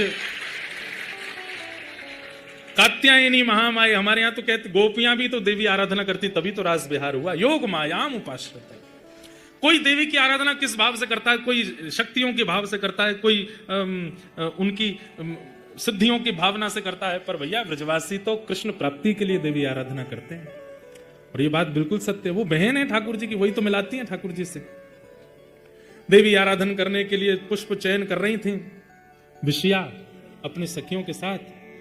पुष्प चयन करते करते एक डाल हटाई तो दृष्टि पड़ी, अपने हाथ की तकिया लगाए सोए हैं चंद्रहास, परम सुंदर रूप का तो कहना ही क्या, घुंघराले केश हैं, आहा ऐसी ऐसी मुख कांति। मैंने कहा ना ये भक्त चरित्र भी है और एक बड़ी विशुद्ध प्रेम कथा भी है चंद्रहास की। श्री राधा रमणीय हमारे श्री प्रियादास जी महाराज जिन्होंने भक्तमाल का विस्तार किया, उन्होंने चंद्रहास जी का चरित्र कहा भी है। जैसे ही देखा चंद्रहास की ओर, प्रेम के लक्षण प्रकट होने लगे चित्त में, नेत्रों में अश्रुपात होने लगा, हाथ पांव कांपने लगे और चित्त में ठाकुर जी का परम प्रेम प्रगाढ़ होने लगा। स्मृति आई विषया को, शायद कहीं तो देखा है, ये रूप पहले भी देखा है। सखियां सब पुष्प चयन कर रही थी, चयन करके तुरंत विषया गई देवी मंदिर में जाकर के अर्पण कराई, बोले कि जो बाहर लेटे हैं या तो यही मेरे पति बन जाए या ऐसा कोई पति मुझे प्राप्त हो जाए। रूप का सुंदर, उसको रूप ही चाहिए था, गुण ही चाहिए था। प्रणाम करके वापस लौट करके आई। अब तो एक झरोके में बैठ करके बस देखते रह जा रही है, वो सो रहे हैं चंद्रहास जी। देखते देखते बोले कहीं तो देखा है, थोड़ा और पास गई, कहीं से तो देखा है, और पास गई, कहीं तो देखा था, पास जाकर के देखा, लेकिन अब बड़े हो गए चंद्रहास जी तो इतने समझ में नहीं आए।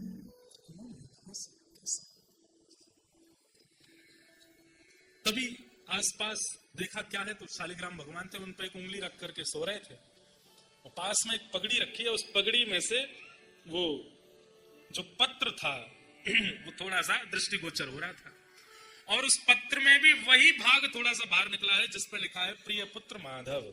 और माधव कौन है इनका भाई? माधव, माधव के लिए पत्र, ये तो मेरा भाई है माधव। धीमे से पत्र निकाला,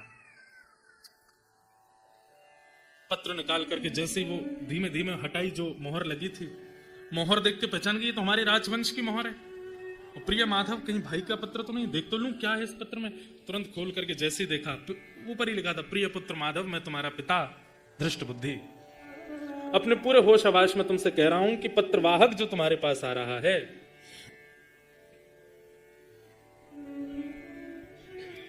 ये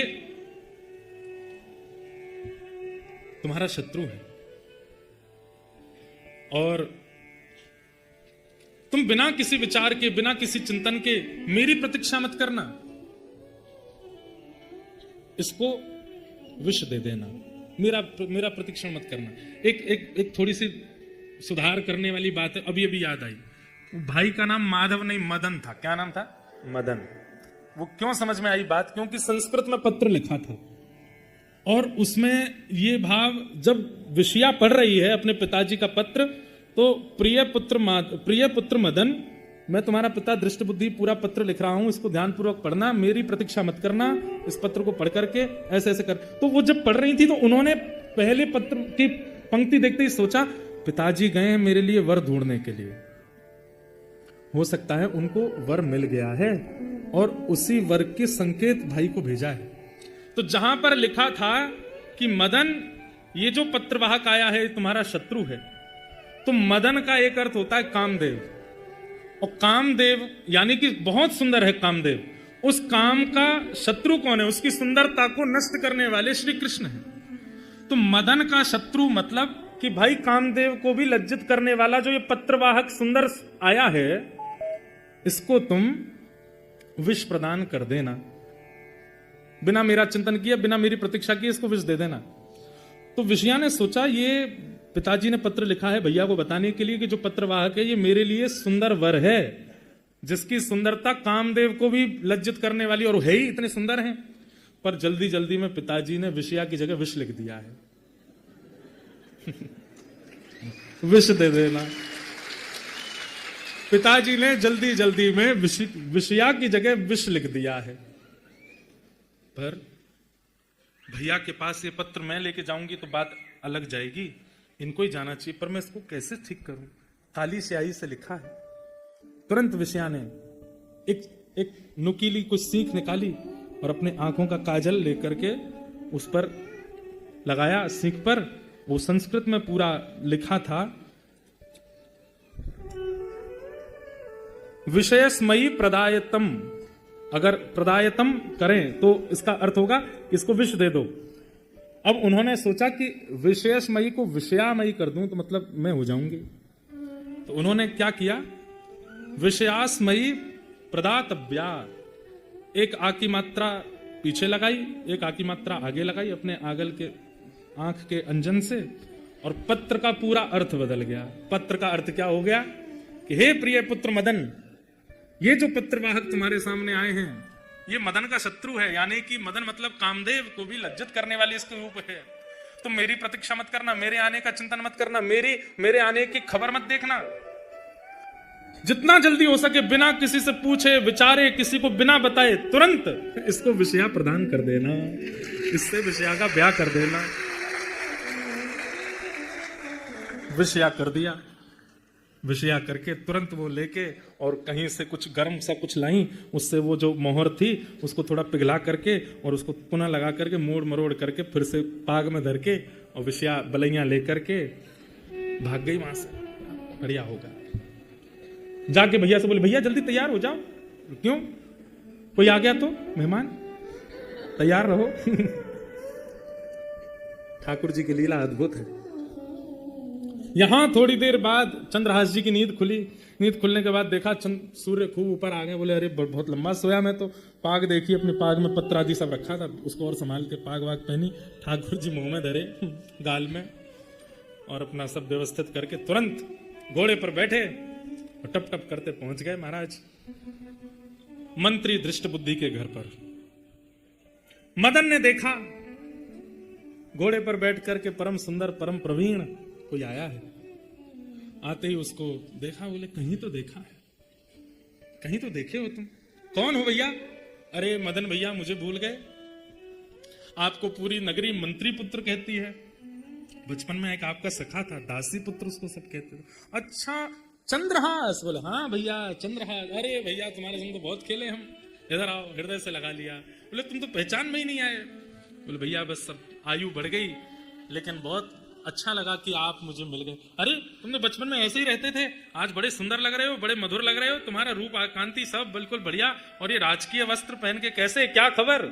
चंद्रहास जी ने सब बताया। बोले ऐसे ऐसे मैं तो वहां चला गया था, वहां पर एक राजा ने मुझको गोद ले लिया और अपना राजकुमार। अरे तुम राजकुमार बन गए? जी। बड़े बड़े पधारे भैया, बताओ कैसे आगमन हुआ? बोले हमारे नगर चंद्रावती में पूज्य पिताजी पधारे हैं, दृष्ट। हाँ हाँ पिताजी चंद्रावती तो गए?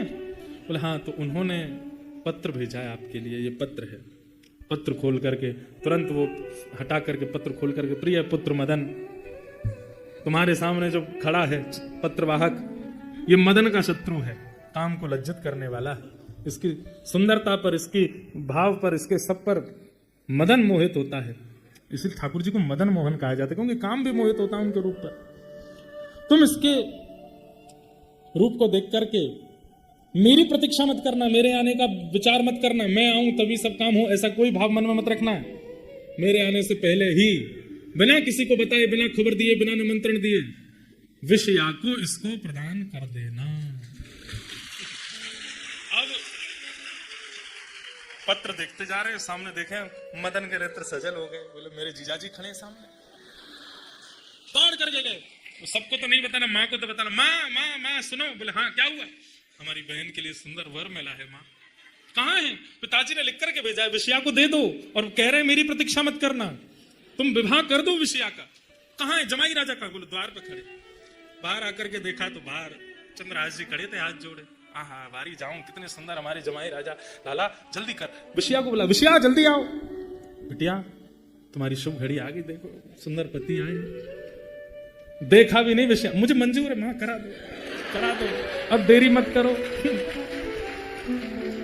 पिता बेटी एक बात लेकिन कष्ट की है। बोले क्या? पिता ने कहा है कि वो नहीं आ पाएंगे।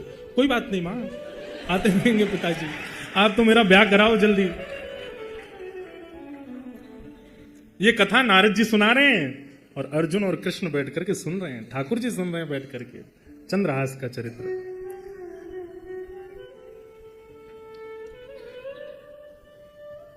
अब देखो संयोग कैसे बनते हैं। बेटा किसी को तो नहीं बताना, मैं हूं, तुम हो और विषया है और जमाई जी हैं, बस हम ये ब्याह कर लेंगे, लेकिन ब्याह पढ़ाने वाले पंडित जी तो चाहिए। जाओ कोई पंडित जी को बुला लाओ। अब ये मदन जैसे ही निकल रहा था घर से, इतने में गालव ऋषि आ गए सामने, जो कह के गए थे कि इनका ब्याह होगा। हे ऋषिवर। बोले जी मेरी पुत्री की कुंडली देख करके बता दीजिए उसका ब्याह नक्षत्र कौन सा, जल्दी करना, जितना जल्दी हो सके करना है।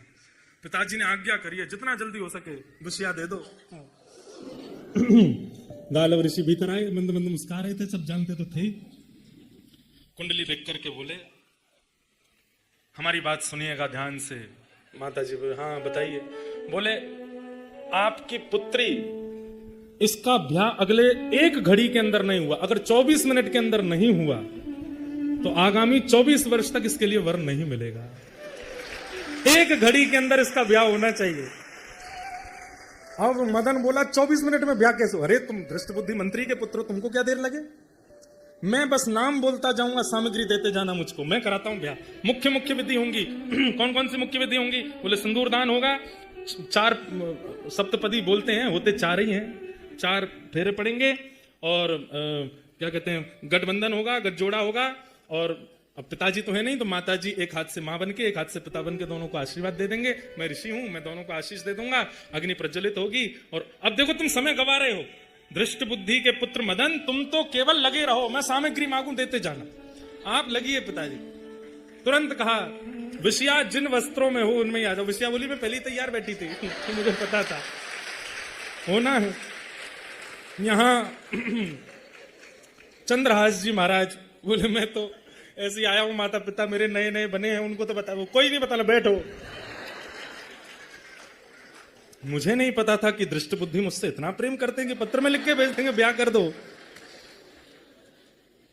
गालव ऋषि बड़े प्रसन्न हैं। यहां ठाकुर जी और अर्जुन बड़े उछल उछल करके आनंद कर रहे हैं। नारद जी कथा सुना, वाह जय हो, आनंद आ गए, आनंद आ गए। अर्जुन बोले आनंद क्या, इस सब रचना तो आपकी है, खुद ही खुश हो रहे हो सुन सुन के। गालव ऋषि बोलते जा रहे हैं, मंत्र पढ़ते जा रहे हैं। हाँ अब भाई सुपारी लाओ। एक हाथ से लेता है, दूसरे हाथ से देता है मदन। लेते जाओ आप, अक्षत लीजिए, रोली लीजिए, चावल लीजिए, ये डलवाओ वो डलवाओ। और महाराज 4 पदी हो गई, सिंदूर दान हो गया, गठ जोड़ा कर दो। दोनों के गठबंधन जोड़ा कर दिए, जयमाल आदि जो भी करनी सब हो गई। माता जी खड़ी हो जाएं, इनके चरण स्पर्श कर लो, अब ऋषि के आशीर्वाद ले लो। बोले देखो मैं पहले नहीं बताया क्योंकि विलंब हो जाता, पर अब जिस घड़ी में तुम्हारी बहन का ब्याह हुआ है, तुम्हारे बहन अब सदा सर्वदा के लिए इसका सुहाग अजर रहेगा। ये जो तुम्हारे जीजाजी है ना, ये मृत्यु को प्राप्त नहीं होंगे। बोले ऐसे कैसे मृत्यु को प्राप्त नहीं हो? तो तुमको क्या करना है? ऐसे कैसे नहीं होंगे? तो नहीं होंगे, नहीं होने चाहिए। तुम्हारी बहन सदा सुहागन बनी रहे। और दूसरी बात, अभी तो ये दूसरे देश के राजकुमार हैं, परंतु भविष्य में जिस नगर के तुम मंत्री के पुत्र हो, ये वहीं के राजा बनेंगे। ये इसी नगर के एक दिन राजा बनेंगे। ठाकुर जी कैसी लीला करते। हमारा गिरधर लाल हारो न चायो न चूरे मारा,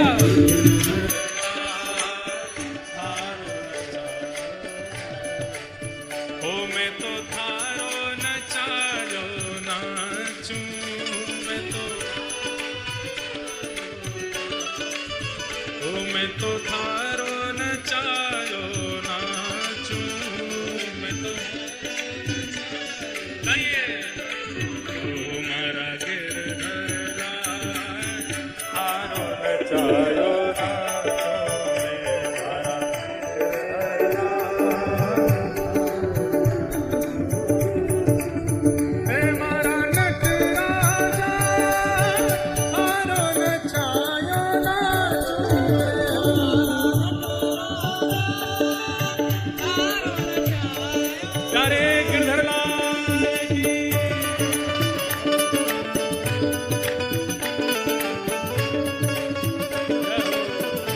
उठा के कृपाल बजाओ भाव से, भक्त वत्सल भगवान की।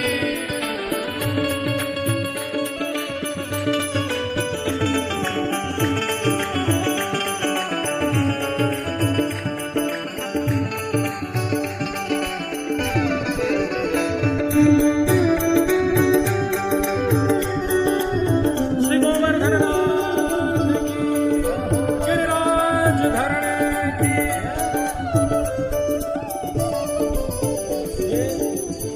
ऐसी स्थिति बन गई ना बंधुओं, तो हम ही चंद्रहास हैं। तारे घर में रहूं निरंतर, थारी ही हाट चलाऊं। तारे घर में रहूं निरंतर, थारी हाट चलाऊं। हमारा घर नहीं है, आज से अपने घर को नाम बदल दो। स्वीटीज होम आदि आदि जो भी लिख रहे हो, स्वीट होम, सब बदलो। क्या नाम है घर का? बोले श्री जी निवास, राधा रमण निवास, श्री राधा वल्लभ जी निवास। और केवल बाहर लिखना नहीं है, मानना भी है कि उन्हीं का ही है। हम तो यहाँ किराए पे रह रहे हैं। थारे घर में रहूं निरंतर, थारी ही हाट चलाऊं।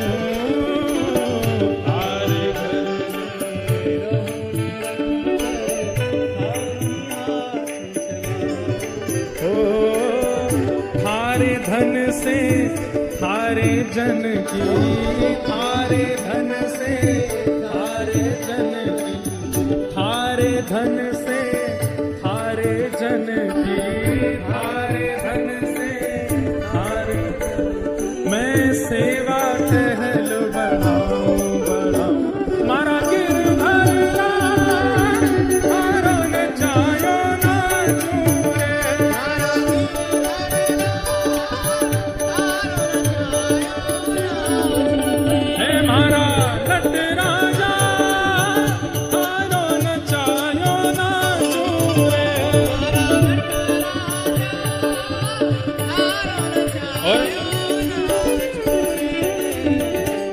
रंगरा कपड़ा पहरावे, वैसो ही स्वांग बनाऊं।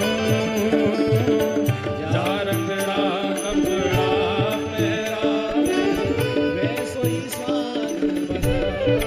ओ जा रंगरा कपड़ा पहरावे, वैसो ही स्वांग बनाऊं।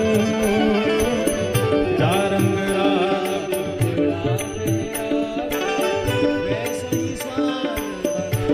और जैसो बोल बुलावे मुख सो, जैसो बोल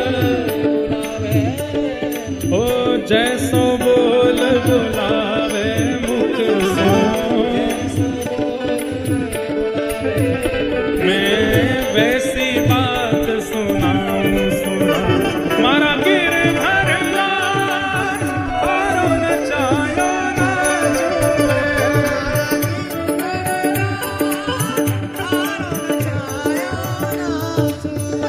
मारा नटराजा हारो नचायो नाचूरे।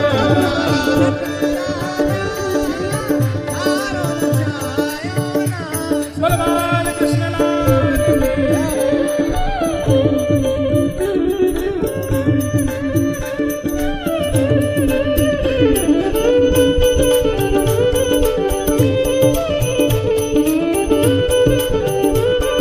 बलनंद के लाला की।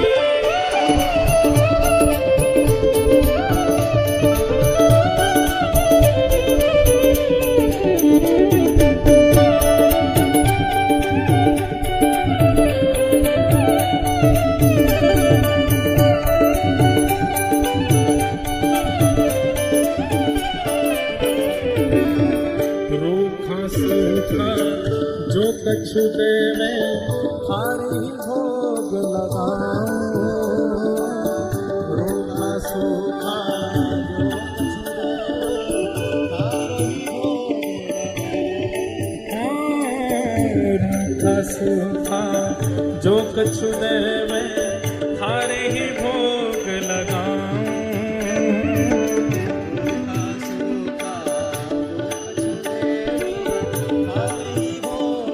और अगर घर में व्यवस्था रूखा ही बनता है, इतनी व्यवस्था है तो वो भी भोग लगाओ। लेकिन कभी ठाकुर जी अगर कृपा कर दें तो हो खीर परस या छाछ रावड़ी, खीर परस या छाछ रावड़ी, हो खीर परस या छाछ रावड़ी, खीर परस या मैं सबई प्रेम से मारा गिरधर लाल हारो नचायो नाचूरे।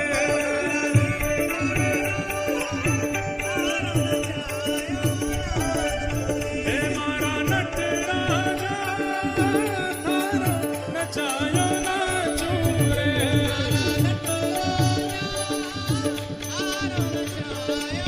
और ये पंक्ति मुझे सबसे अच्छी लगती है इस पद की। क्या? घर का प्राणी कहाँ न माने, मन मन खुशी मनाऊं। घर का प्राणी कहाँ न माने, मन मन खुशी मनाऊं। क्यों? मेरी बात मान लेंगे तो मुझे अच्छे लगने लगेंगे ना। मैं कहूंगा वृंदावन ले जाओ, अच्छा बैठो गाड़ी में चलो, तो वृंदावन जाने का सुख जो मिलेगा उसमें बार बार मन में कितना अच्छा है, मुझे वृंदावन लेके जा रहा है, कितना बढ़िया है, मुझे श्रीनाथ जी लेके जा रहा है, कितना बढ़िया है, मुझे जो कहते हो ले चलता है। लेकिन क्या वृंदावन ले चलो, चुपचाप बैठे रहो घर में, पूरे दिन वृंदावन जानो वहाँ जानो, कथा सुननी है। मन में क्या आएगा, कितना कठोर है, कैसो है, मुझे वृंदावन नहीं लेके जा रहे।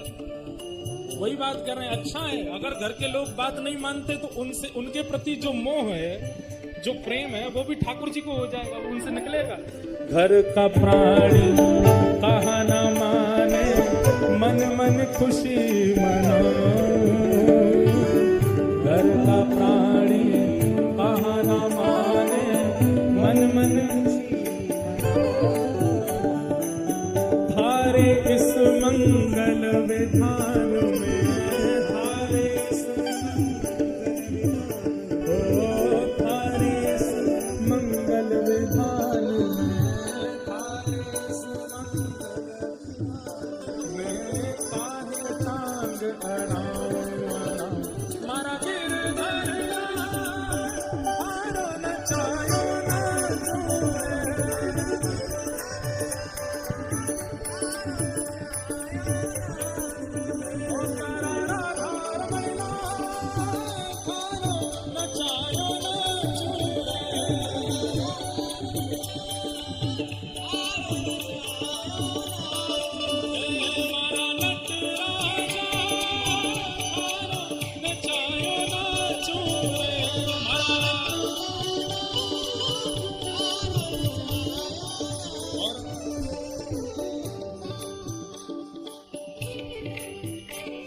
है तो बहुत सारे अंतरे हैं इसमें आगे भी, पर एक दो और गा देते हैं।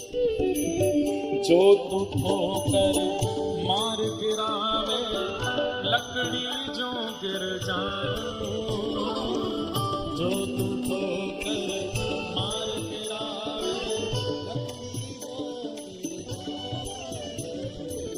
लकड़ी जो गिर जाऊं का मतलब क्या है? लकड़ी गिरती है तो सहारा नहीं लेती, हम गिरते हैं तो हाथ लगाएंगे, पर कैसे बचे हम, जैसे आज मैं बच रहा था। एक बार तो ऐसी ठोकर लगी कि सही में मेरे दांत गए आज मेरे, मौके वाली गिरूंगा, बहुत डर लगे, हाथ पांव पकड़ के चलूं, लेकिन शायद इसमें भी हम में अभी विश्वास कच्चा है इसलिए सहारा लेते हैं, नहीं तो यहाँ जो बात है वो सिद्ध होती। ठाकुर जी अगर ठोकर लगा रहे हैं तो गिर जाओ, बचावे की प्रयास मत करो अपने आप। जो तू ठोकर मार गिरावे लकड़ी जो गिर जाऊं, जो तू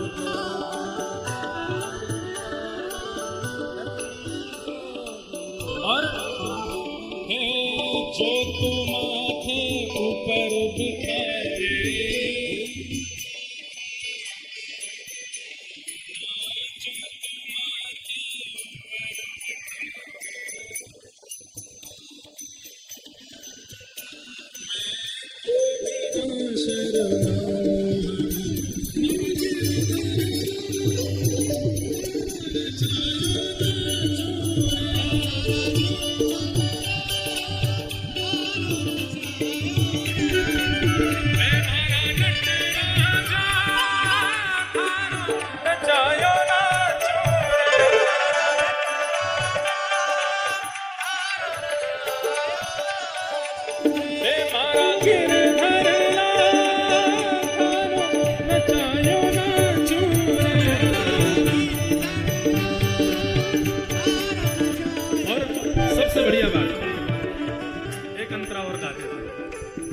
जो तू तन को रोग लगावे ओढ़ सिरख सो जाऊं,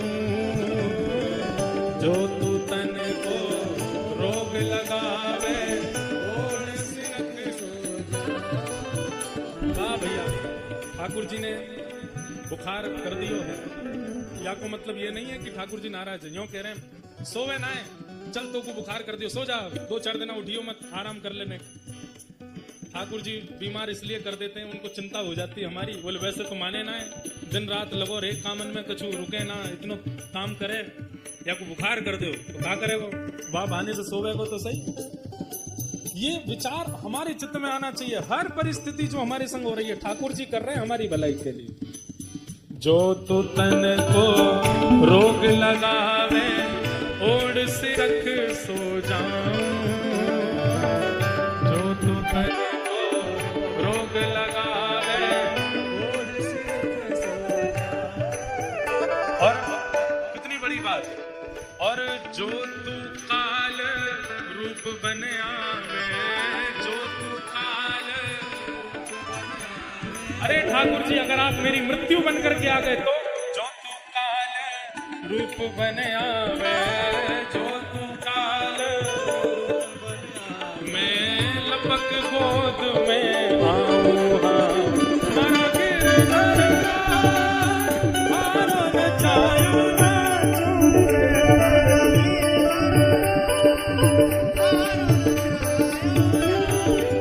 हे मारा नट राजा नचायो ना चूरे,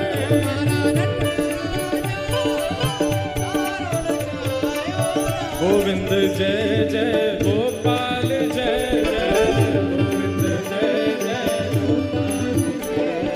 गोविंद जय जय गोपाल जय जय, गोविंद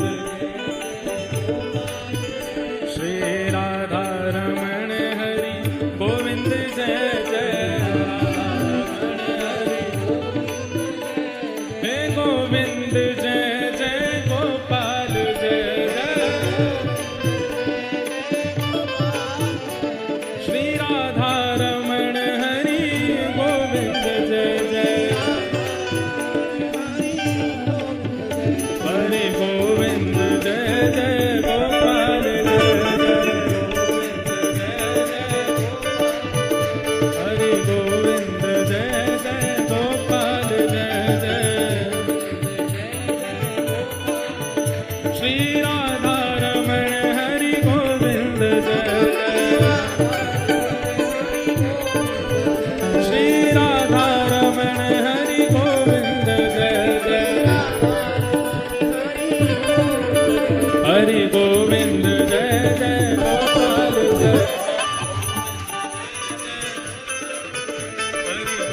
गोविंद जय जय गोपाल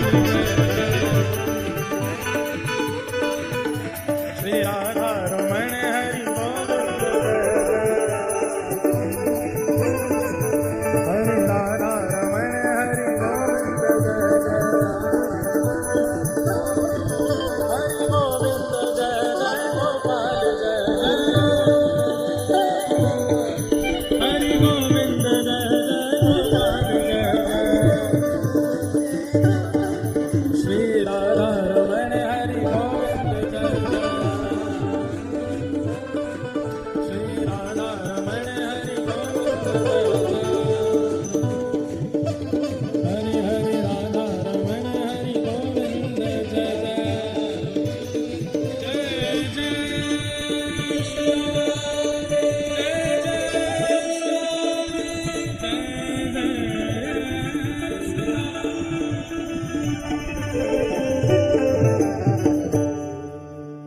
मारा गिरधर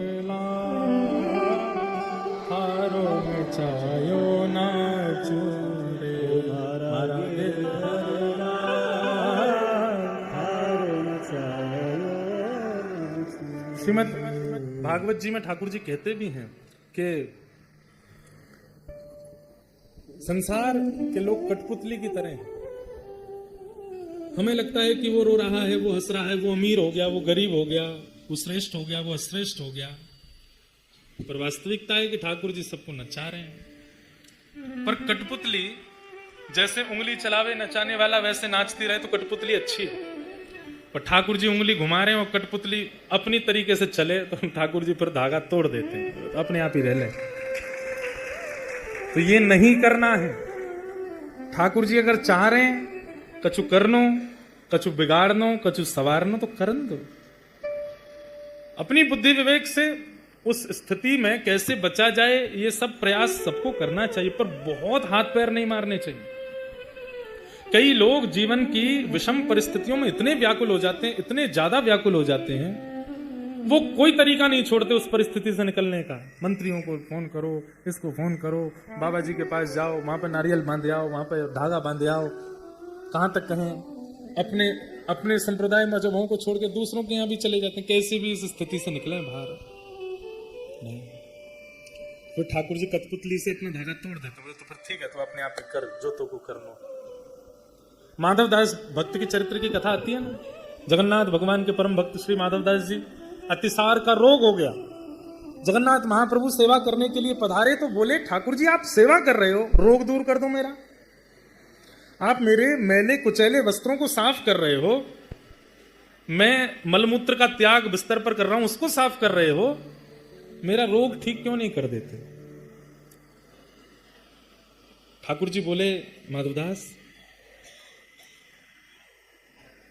ये प्रारब्ध जन्य भोग है जो तुम भोग रहे हो, ना जाने कौन से जन्म का है, और अगर तुम इसको नहीं भोगोगे, अगर मैं इसको अभी समाप्त कर दूंगा, मैं इसको यहीं पर विश्राम दे दूंगा, तो ये जो शेष भोग रह जाएगा जो तुम नहीं भोगोगे उसको भोगने के लिए तुम्हें फिर से आना पड़ेगा। भीष्म पितामह बाणों की सैया पर लेटे हैं, भगवान श्री कृष्ण सामने खड़े हैं, ठाकुर जी से भीष्म पितामह का इतना सम्मान ठाकुर जी करते हैं, इतना आदर भगवान करते हैं। बाणों की सैया पर लेटे भीष्म पितामह ठाकुर जी से कह रहे नाथ मुझसे भी ज्यादा पापी, मुझसे भी ज्यादा दुष्ट लोग थे महाभारत युद्ध में, पर उनको एक एक बाण लगा, और मेरे जैसा ब्रह्मचारी मैं, त्रिकाल संध्या करने वाला मैं, आप में इतनी निष्ठा रखने वाला मैं, आज तक धर्माचरण करने वाला मैं, मेरी जैसी दर्द भरी मृत्यु पूरे महाभारत में किसी की नहीं हुई। क्यों? मुझे अपने 100 जन्मों का याद है, मैंने कुछ गलत नहीं किया। भगवान बोले 100 ही जन्म होते हैं। कितने जन्मों का याद है? 100 जन्म। 101वां याद है? भीष्म पितामह बोले तो मतलब क्या मैं 101वें जन्म का भोग रहा हूं? भगवान बोले और नहीं तो क्या। भीष्म पितामह बोले जय हो भगवान, आपकी लीला आप ही जानो। कई बार हमको लगता है व्यसन करने वाले, मांस खाने वाले, उल्टे सीधे काम करने वाले हर दिन नई नई ऊंचाइयों को प्राप्त करते जा रहे हैं, और हम नित्य भजन करने वाले, नित्य ठाकुर जी की आराधना करने वाले, एकादशी व्रत करने वाले, हम इतने नियम से हर दिन एक कष्ट आ जाता है सामने। कई लोग उनके चित्त में तो अविश्वास आ जाता है इस भाव से कि महाराज भक्ति करने वालों को कष्ट ज्यादा देते हैं ठाकुर जी। नहीं, क्या होता है सुनो। सबके जीवन में सबको भोगना है, पर जब व्यक्ति भजन करने लगता है, नाम जप करने लगता है, कथा सुनने लगता है, तिलक स्वरूप धारण करने लगता है, ठाकुर जी सेवा करने लगता है, तो ठाकुर जी फिर कहते हैं अब ये भक्त है गयो, अब क्या करें, इसको जितने जन्मों में कष्ट भोगना है सब एक साथ भोगवा दो, एक बार में ही भोगवा दो, एक के बाद एक, एक के बाद एक के बाद सब दो, सब खत्म कर दे बेटा, एक बार में ही सब निकल जा सबसे बाहर। लेकिन उस बीच यदि वो व्यक्ति घबरा जाता है, ये मैंने क्या कर दिया, ठाकुर जी ने मेरे साथ ऐसा कर दिया, और वो फिर अविश्वास करके, तो ठाकुर जी फिर उसको रोक देते हैं, बोले नहीं बेटा अब तो तू 10 जन्मों में ही भोग, मैं तो सोच रहा था एक में ही निकल ले तू, लेकिन नहीं निकल रहा। भगवान के द्वारा प्रदत्त की गई हर स्थिति को स्वीकार करना यह भक्ति का स्वरूप है। ठाकुर जी कौन से जन्म का हमारा हिसाब बराबर करवा रहे हैं, कर लीजिए, नहीं तो दोबारा आना पड़ेगा। इस जन्म में इतना भजन कर रहे हैं, इतना नाम कर रहे हैं, इतनी कथा सुन रहे हैं, और इसके बाद भी हमें पुनर्जन्म लेना पड़ा, तो इसका मतलब क्या है, ये हमारे भजन का फल नहीं मिला हमको। ठाकुर जी बोले कि तुम्हारी भोग श्रेष्ठ रह गए, उसको भोगने जाओ। चंद्रहास जी का विवाह विषया के साथ हो गया, दोनों का पानी ग्रहण हो गया। गालव ऋषि बड़े खुश, बेटा पिताजी कहां हैं तुम्हारे? पिताजी ने तो आज्ञा करी थी, पिताजी तो वहां हैं, चंदनावती नगर गए हैं कर लेने के लिए, उन्हीं का पत्र आया था कि विवाह कर दो, विषया दे दो, पत्र दिखाओगे मुझे? पत्र देखा तो विषया शब्द जैसे देखा समझ गए, बोले विष की आज्ञा है, और नाथ की कृपा विषया हो गया, बहुत अच्छा। गालव ऋषि वहां से चले गए, पूरे नगर में हवा की तरह बात फैल गई कि विषया कन्या वो सबसे सुंदर थी नगर में, उसका ब्याह हो गया, गुपचुप ब्याह हो गया। लोग बात पूछने के लिए आए, तो अब मैया बैठी तो तो सबको बता रही है, अरे मैं क्या बताऊं, हमारे पतिदेव गए, वहीं से लड़का देख लिया, लड़के के हाथ पत्र भेज दिया, बोले तुरंत ब्याह कर दो, तो आने में उनको दिन लगेंगे थोड़े, वो सब ब्याह हो गया। सब लोग बोले बहुत बढ़िया। 2-4-5 दिन हो गए, यहाँ पर घर जमाई बन के बैठे हैं चंद्रहास जी, घर में खूब सेवा चल रही है, बहुत प्रसन्नता प्रेम से रह रहे हैं। 5-6 दिन बाद वहां जब कर की गिनती पूरी हो गई, तो पिता दृष्ट बुद्धि निकले और रस्ते में सोचते जा रहे हैं अब आएगा आनंद। वहां पे नीला शव पड़ा होगा उस चंद्रहास का, पिछली बार तो बच के भाग गया था, अब की बार बच के नहीं भाग पाया होगा। मदन ने उसको बढ़िया वाला कालकूट विष पिलाया होगा, उसका शव देख करके फिर मैं आनंद करूंगा। ऋषियों की वाणी है, सत्य करनी है मुझको, एक दासी पुत्र मेरी बेटी ब्याह करेगी उससे। जैसे ही पहुंचा कुंतलपुर, अब भीतर प्रवेश किया तो लोग बाग जो घूम रहे थे, बधाई हो बधाई हो बधाई हो, आपको बहुत बहुत बधाई हो महाराज। काय बात की बधाई, क्या हुआ भैया, तुम सब लोग बधाई क्यों दे? अरे क्या सुंदर वर भेजा आपने विषया के लिए, हम तो बचपन से सोचते थे इतनी सुंदर है विषया, उसके लिए सुंदर वर कैसे मिलेगा, दृष्ट बुद्धि जी को इतना सुंदर वर तो नहीं मिल सकता। पर आपने भी बिल्कुल ये समझिए नहेले पे दहला दिया, और आपने बहुत अच्छा किया जो आपने ये कह दिया कि मेरी प्रतीक्षा मत करना। सुन करके दृष्ट बुद्धि बोले सब क्या बोल रहे हो, सब जगह सब बधाई बधाई देते जाएं। मंत्री जी तुरंत पहुंचे, द्वार पर देखा तो पत्नी खड़ी है, हाथ में थाल लिए, बेटा मदन खड़ा है माला लिए, सब सेना खड़ी है, महामंत्री हैं, विषया खड़ी है, और विषया के बगल में चंद्रहास खड़े खड़े मुस्कुरा रहे हैं। दृष्ट बुद्धि पहुंचे, तुरंत रथ से उतरे, बेटा इधर, तूने पत्र नहीं पढ़ा था क्या? पिताजी आप क्यों इतनी, भीतर तो आइए, माला पहनाई और चरण वरण धोए, बढ़िया सब व्यवस्थित किया, भीतर चलिए ना। चंद्रहास को देख रहे हैं, बोले थोड़ा दूर खड़ा हो विषया से। अंदर गए, अंदर जाकर के बोले तूने पत्र नहीं पढ़ा था, मैंने तुझे पत्र भेजा था। ए चंद्रहास तुमने इसको पत्र नहीं दिया? मैंने दिया, उसी की तो कृपा हुई सर, पत्र दिया। क्या किया तुमने उस पत्र का? पिताजी जैसा आपने कहा था वैसा मैंने किया। आपने पत्र में लिखा था, क्या लिखा था मैंने? आपने लिखा था कि जो पत्रवाहक आ रहे हैं ये मदन का शत्रु है, मतलब कामदेव का शत्रु है, सुंदर तो है ही हमारे जीजा जी। और फिर उसमें आपने नीचे लिखा था कि मेरी प्रतीक्षा मत करना, कोई विचार मत करना, कुछ सोचना मत, कुछ बूझना मत, विषया को इसको दे देना। मैंने पिताजी तुरंत ढूंढने गया तो संयोग की बात, द्वार पर वो गालव ऋषि मिल गए और उन्होंने तुरंत आकर के कहा एक घड़ी के अंदर ब्याह हो जाना चाहिए। 24 मिनट के अंदर अंदर तो हमारी बहन ब्याह गई और ब्याह हो गया इनका, दोनों की जयमाल हो गई, सिंदूरदान हो गया, सब कुछ हो गया। पिताजी विषया का ब्याह हो गया चंद्रहास से। सुनते ही विषया का ब्याह हो गया, सुनते ही रोने लगे। ये क्या हो गया? मैंने कितना प्रयास किया था बचाने का। अरे मूर्ख, ये तूने क्या कर दिया? पिताजी मुझे पता है आपको बहुत कष्ट है, मैंने आपकी प्रतीक्षा नहीं की, पर आपने लिखा था कि प्रतीक्षा मत करना, इसीलिए मैंने जल्दीबाजी में सब कर दिया। पिताजी बहुत अच्छे से सब हो गया है, बहुत बढ़िया। हमारी जीजाजी चंदनावती के राजा भी हैं। 4 दिन तक उठा नहीं बिस्तर से दृष्टि, बस सोचता रहा ये मैंने क्या कर दिया, ये कितना बड़ा अपराध हो गया, कितना बड़ा कष्ट मेरे जीवन में आ गया। मेरी सुंदर सुकोमला पुत्री जिसके लिए सर्वस्व मैंने किया, उसका ये भाव हो गया। बहुत अच्छा है, अच्छा है, पति मिल गया हमारी बेटी को, करेंगे कुछ ना कुछ प्रयास। चरित्र तो खूब विस्तृत है, सूक्ष्म में थोड़ा और सुना दूं। अभी भी चेता नहीं। अब मतलब ये सोचिए कि इतना अपने ऊपर बात लिया है, जिस पुत्री के लिए सुयोग वर ढूंढने के लिए इसने हजारों योजनाएं बना रखी थी, उस पुत्री के लिए अब ये तक विचार करने पर आ गया कि विधवा हो जाए चलेगा, लेकिन दासी पुत्र मेरे घर में जमाई नहीं बनेगा, इसको मार के रहूंगा। जाको राखे साइया मार सके ना कोई, बाल न बांका कर सके जो जग बेरी। धृष्टद्युम्न ने एक योजना बनाई। क्या योजना बनाई? फिर से बुलाया सैनिकों को और सैनिकों को जाकर के कहा वो हमारे यहाँ बगीचा है, बोले हाँ उसमें देवी मंदिर है, बोले जी छुप करके वहां खड़े हो जाओ, तलवार निकाल करके, क्योंकि अब मैं कहूंगा देख के मारो तो देख के तो मारते ही नहीं है इसको, इसका रूप देख करके तो मारने का मन नहीं होता है। अब ऐसी योजना बनाते हैं कि कह देंगे कि भाई सुबह सुबह जो सबसे पहले मंदिर में आवे उसका सर धड़ से अलग कर देना बिना देखे, वो हमारे राज्य का शत्रु है। यहाँ सैनिकों को भेज दिया, वहां पर जाकर के सब सैनिक खड़े हो गए। रात्रि में इन्होंने अपने सब परिवारी जनों के साथ बैठ करके सबसे कहा कि एक योजना बनी है। बोले क्या? हमको एक संत मिले थे जब मैं चंदनावती से आ रहा था, तो उन्होंने कहा है कि तुम्हारे यहाँ जो कुल देवी हैं उनकी पूजा करनी पड़ेगी। किसको? होने वाले जमाई को, और अकेले जाना पड़ेगा, सुबह सुबह भोर में जाना पड़ेगा।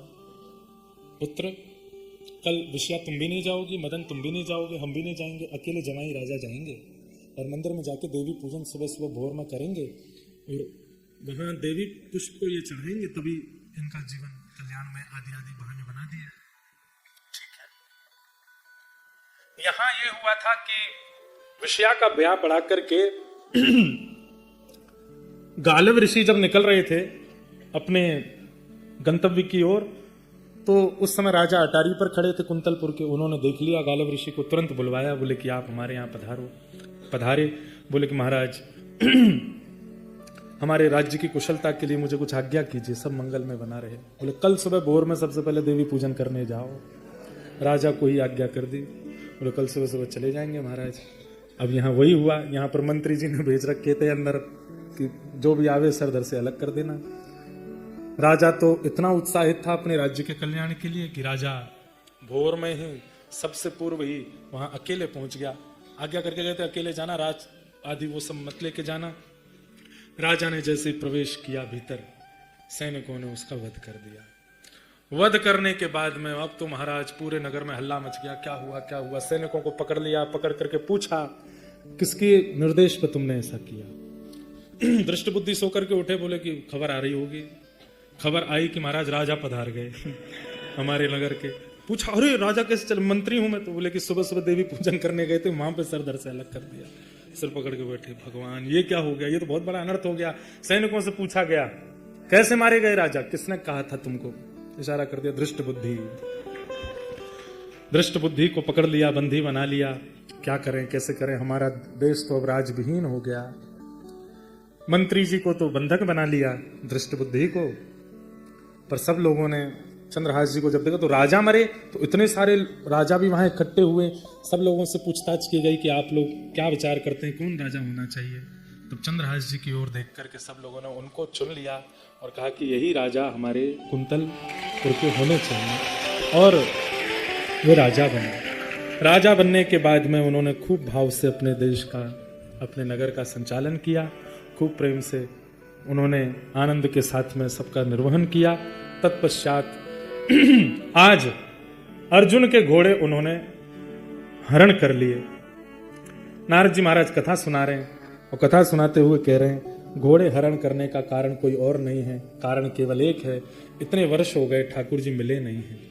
तो अर्जुन के घोड़े हैं ये जानकर के उन्होंने बंदी बना लिए, उन्होंने हरण कर लिए कि ठाकुर जी के मित्र हैं, इनके बहाने ठाकुर जी मिल जाएंगे। अर्जुन अब तुम भी यहाँ हो, ठाकुर जी बगल में हैं, ठाकुर जी का हाथ पकड़ करके वहां राजभवन में बैठे हैं। चंद्रहास ठाकुर जी से मिलवा दो।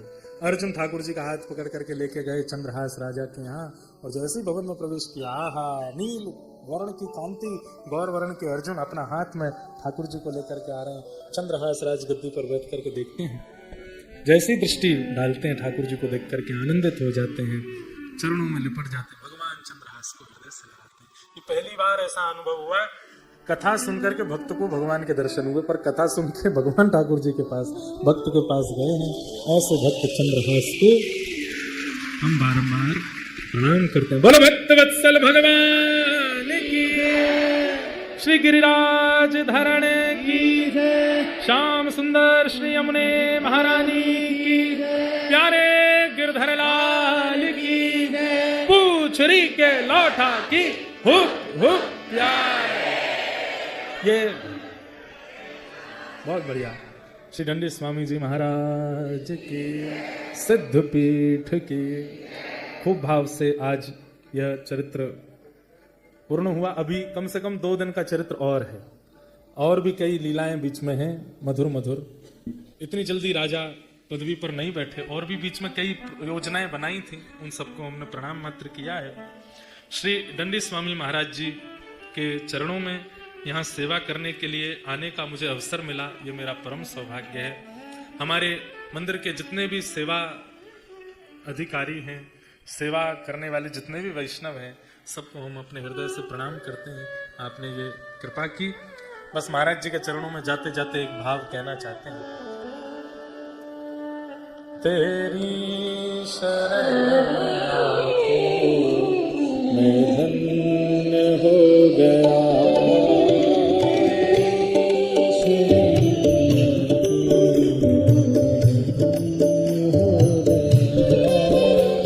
तुझको अपना बना के मैं धन्य हो गया,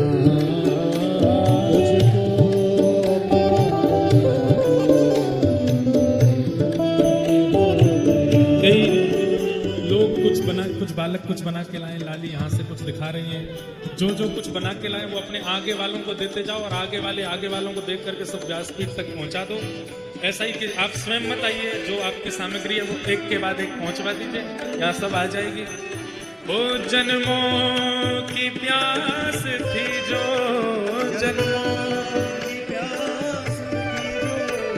जन्मों की प्यास थी जो, संपन्न हो गया तेरी शरण आके मैं धन्य हो गया,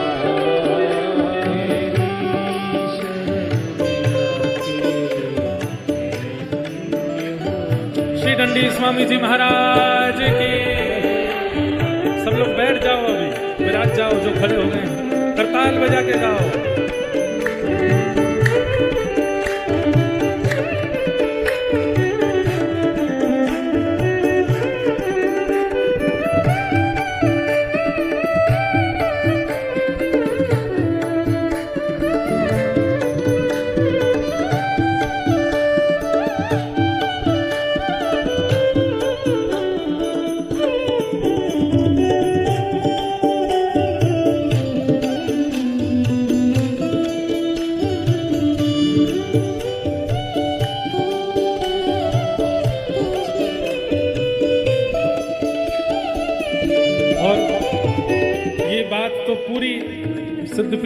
सिद्ध होती है।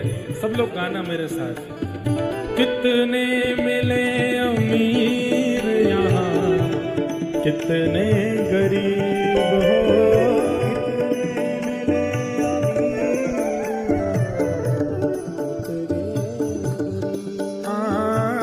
कितने मिले अमीर यहाँ, कितने गरीब हो,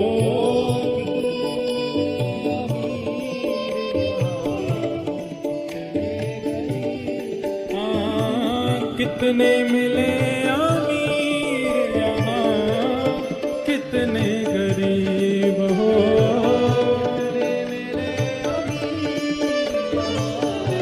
सब लोग गाना। पर आप मिल गए तो, पर आप मिल गए तो, पर आप मिल गए तो, पर आप मिल गए तो धनवान हो गया।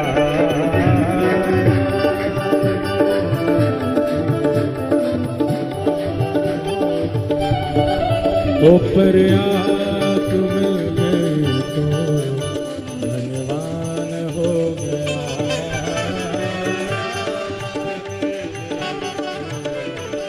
और एक और बात, संत जनों के चरणों में एक ही भाव होना चाहिए। महाराज जी के चरणों में यही भाव, करना कभी ना दूर प्रभु, चरणों से आप हो।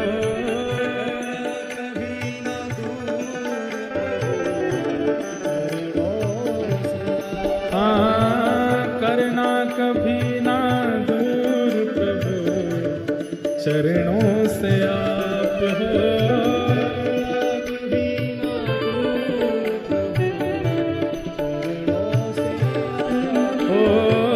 करना कभी ना दूर प्रभु, चरणों से आप हो।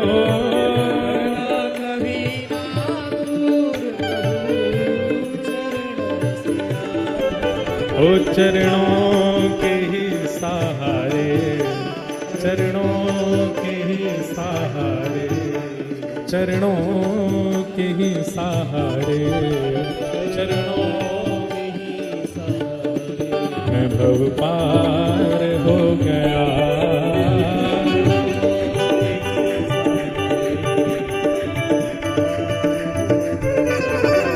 ओ चरणों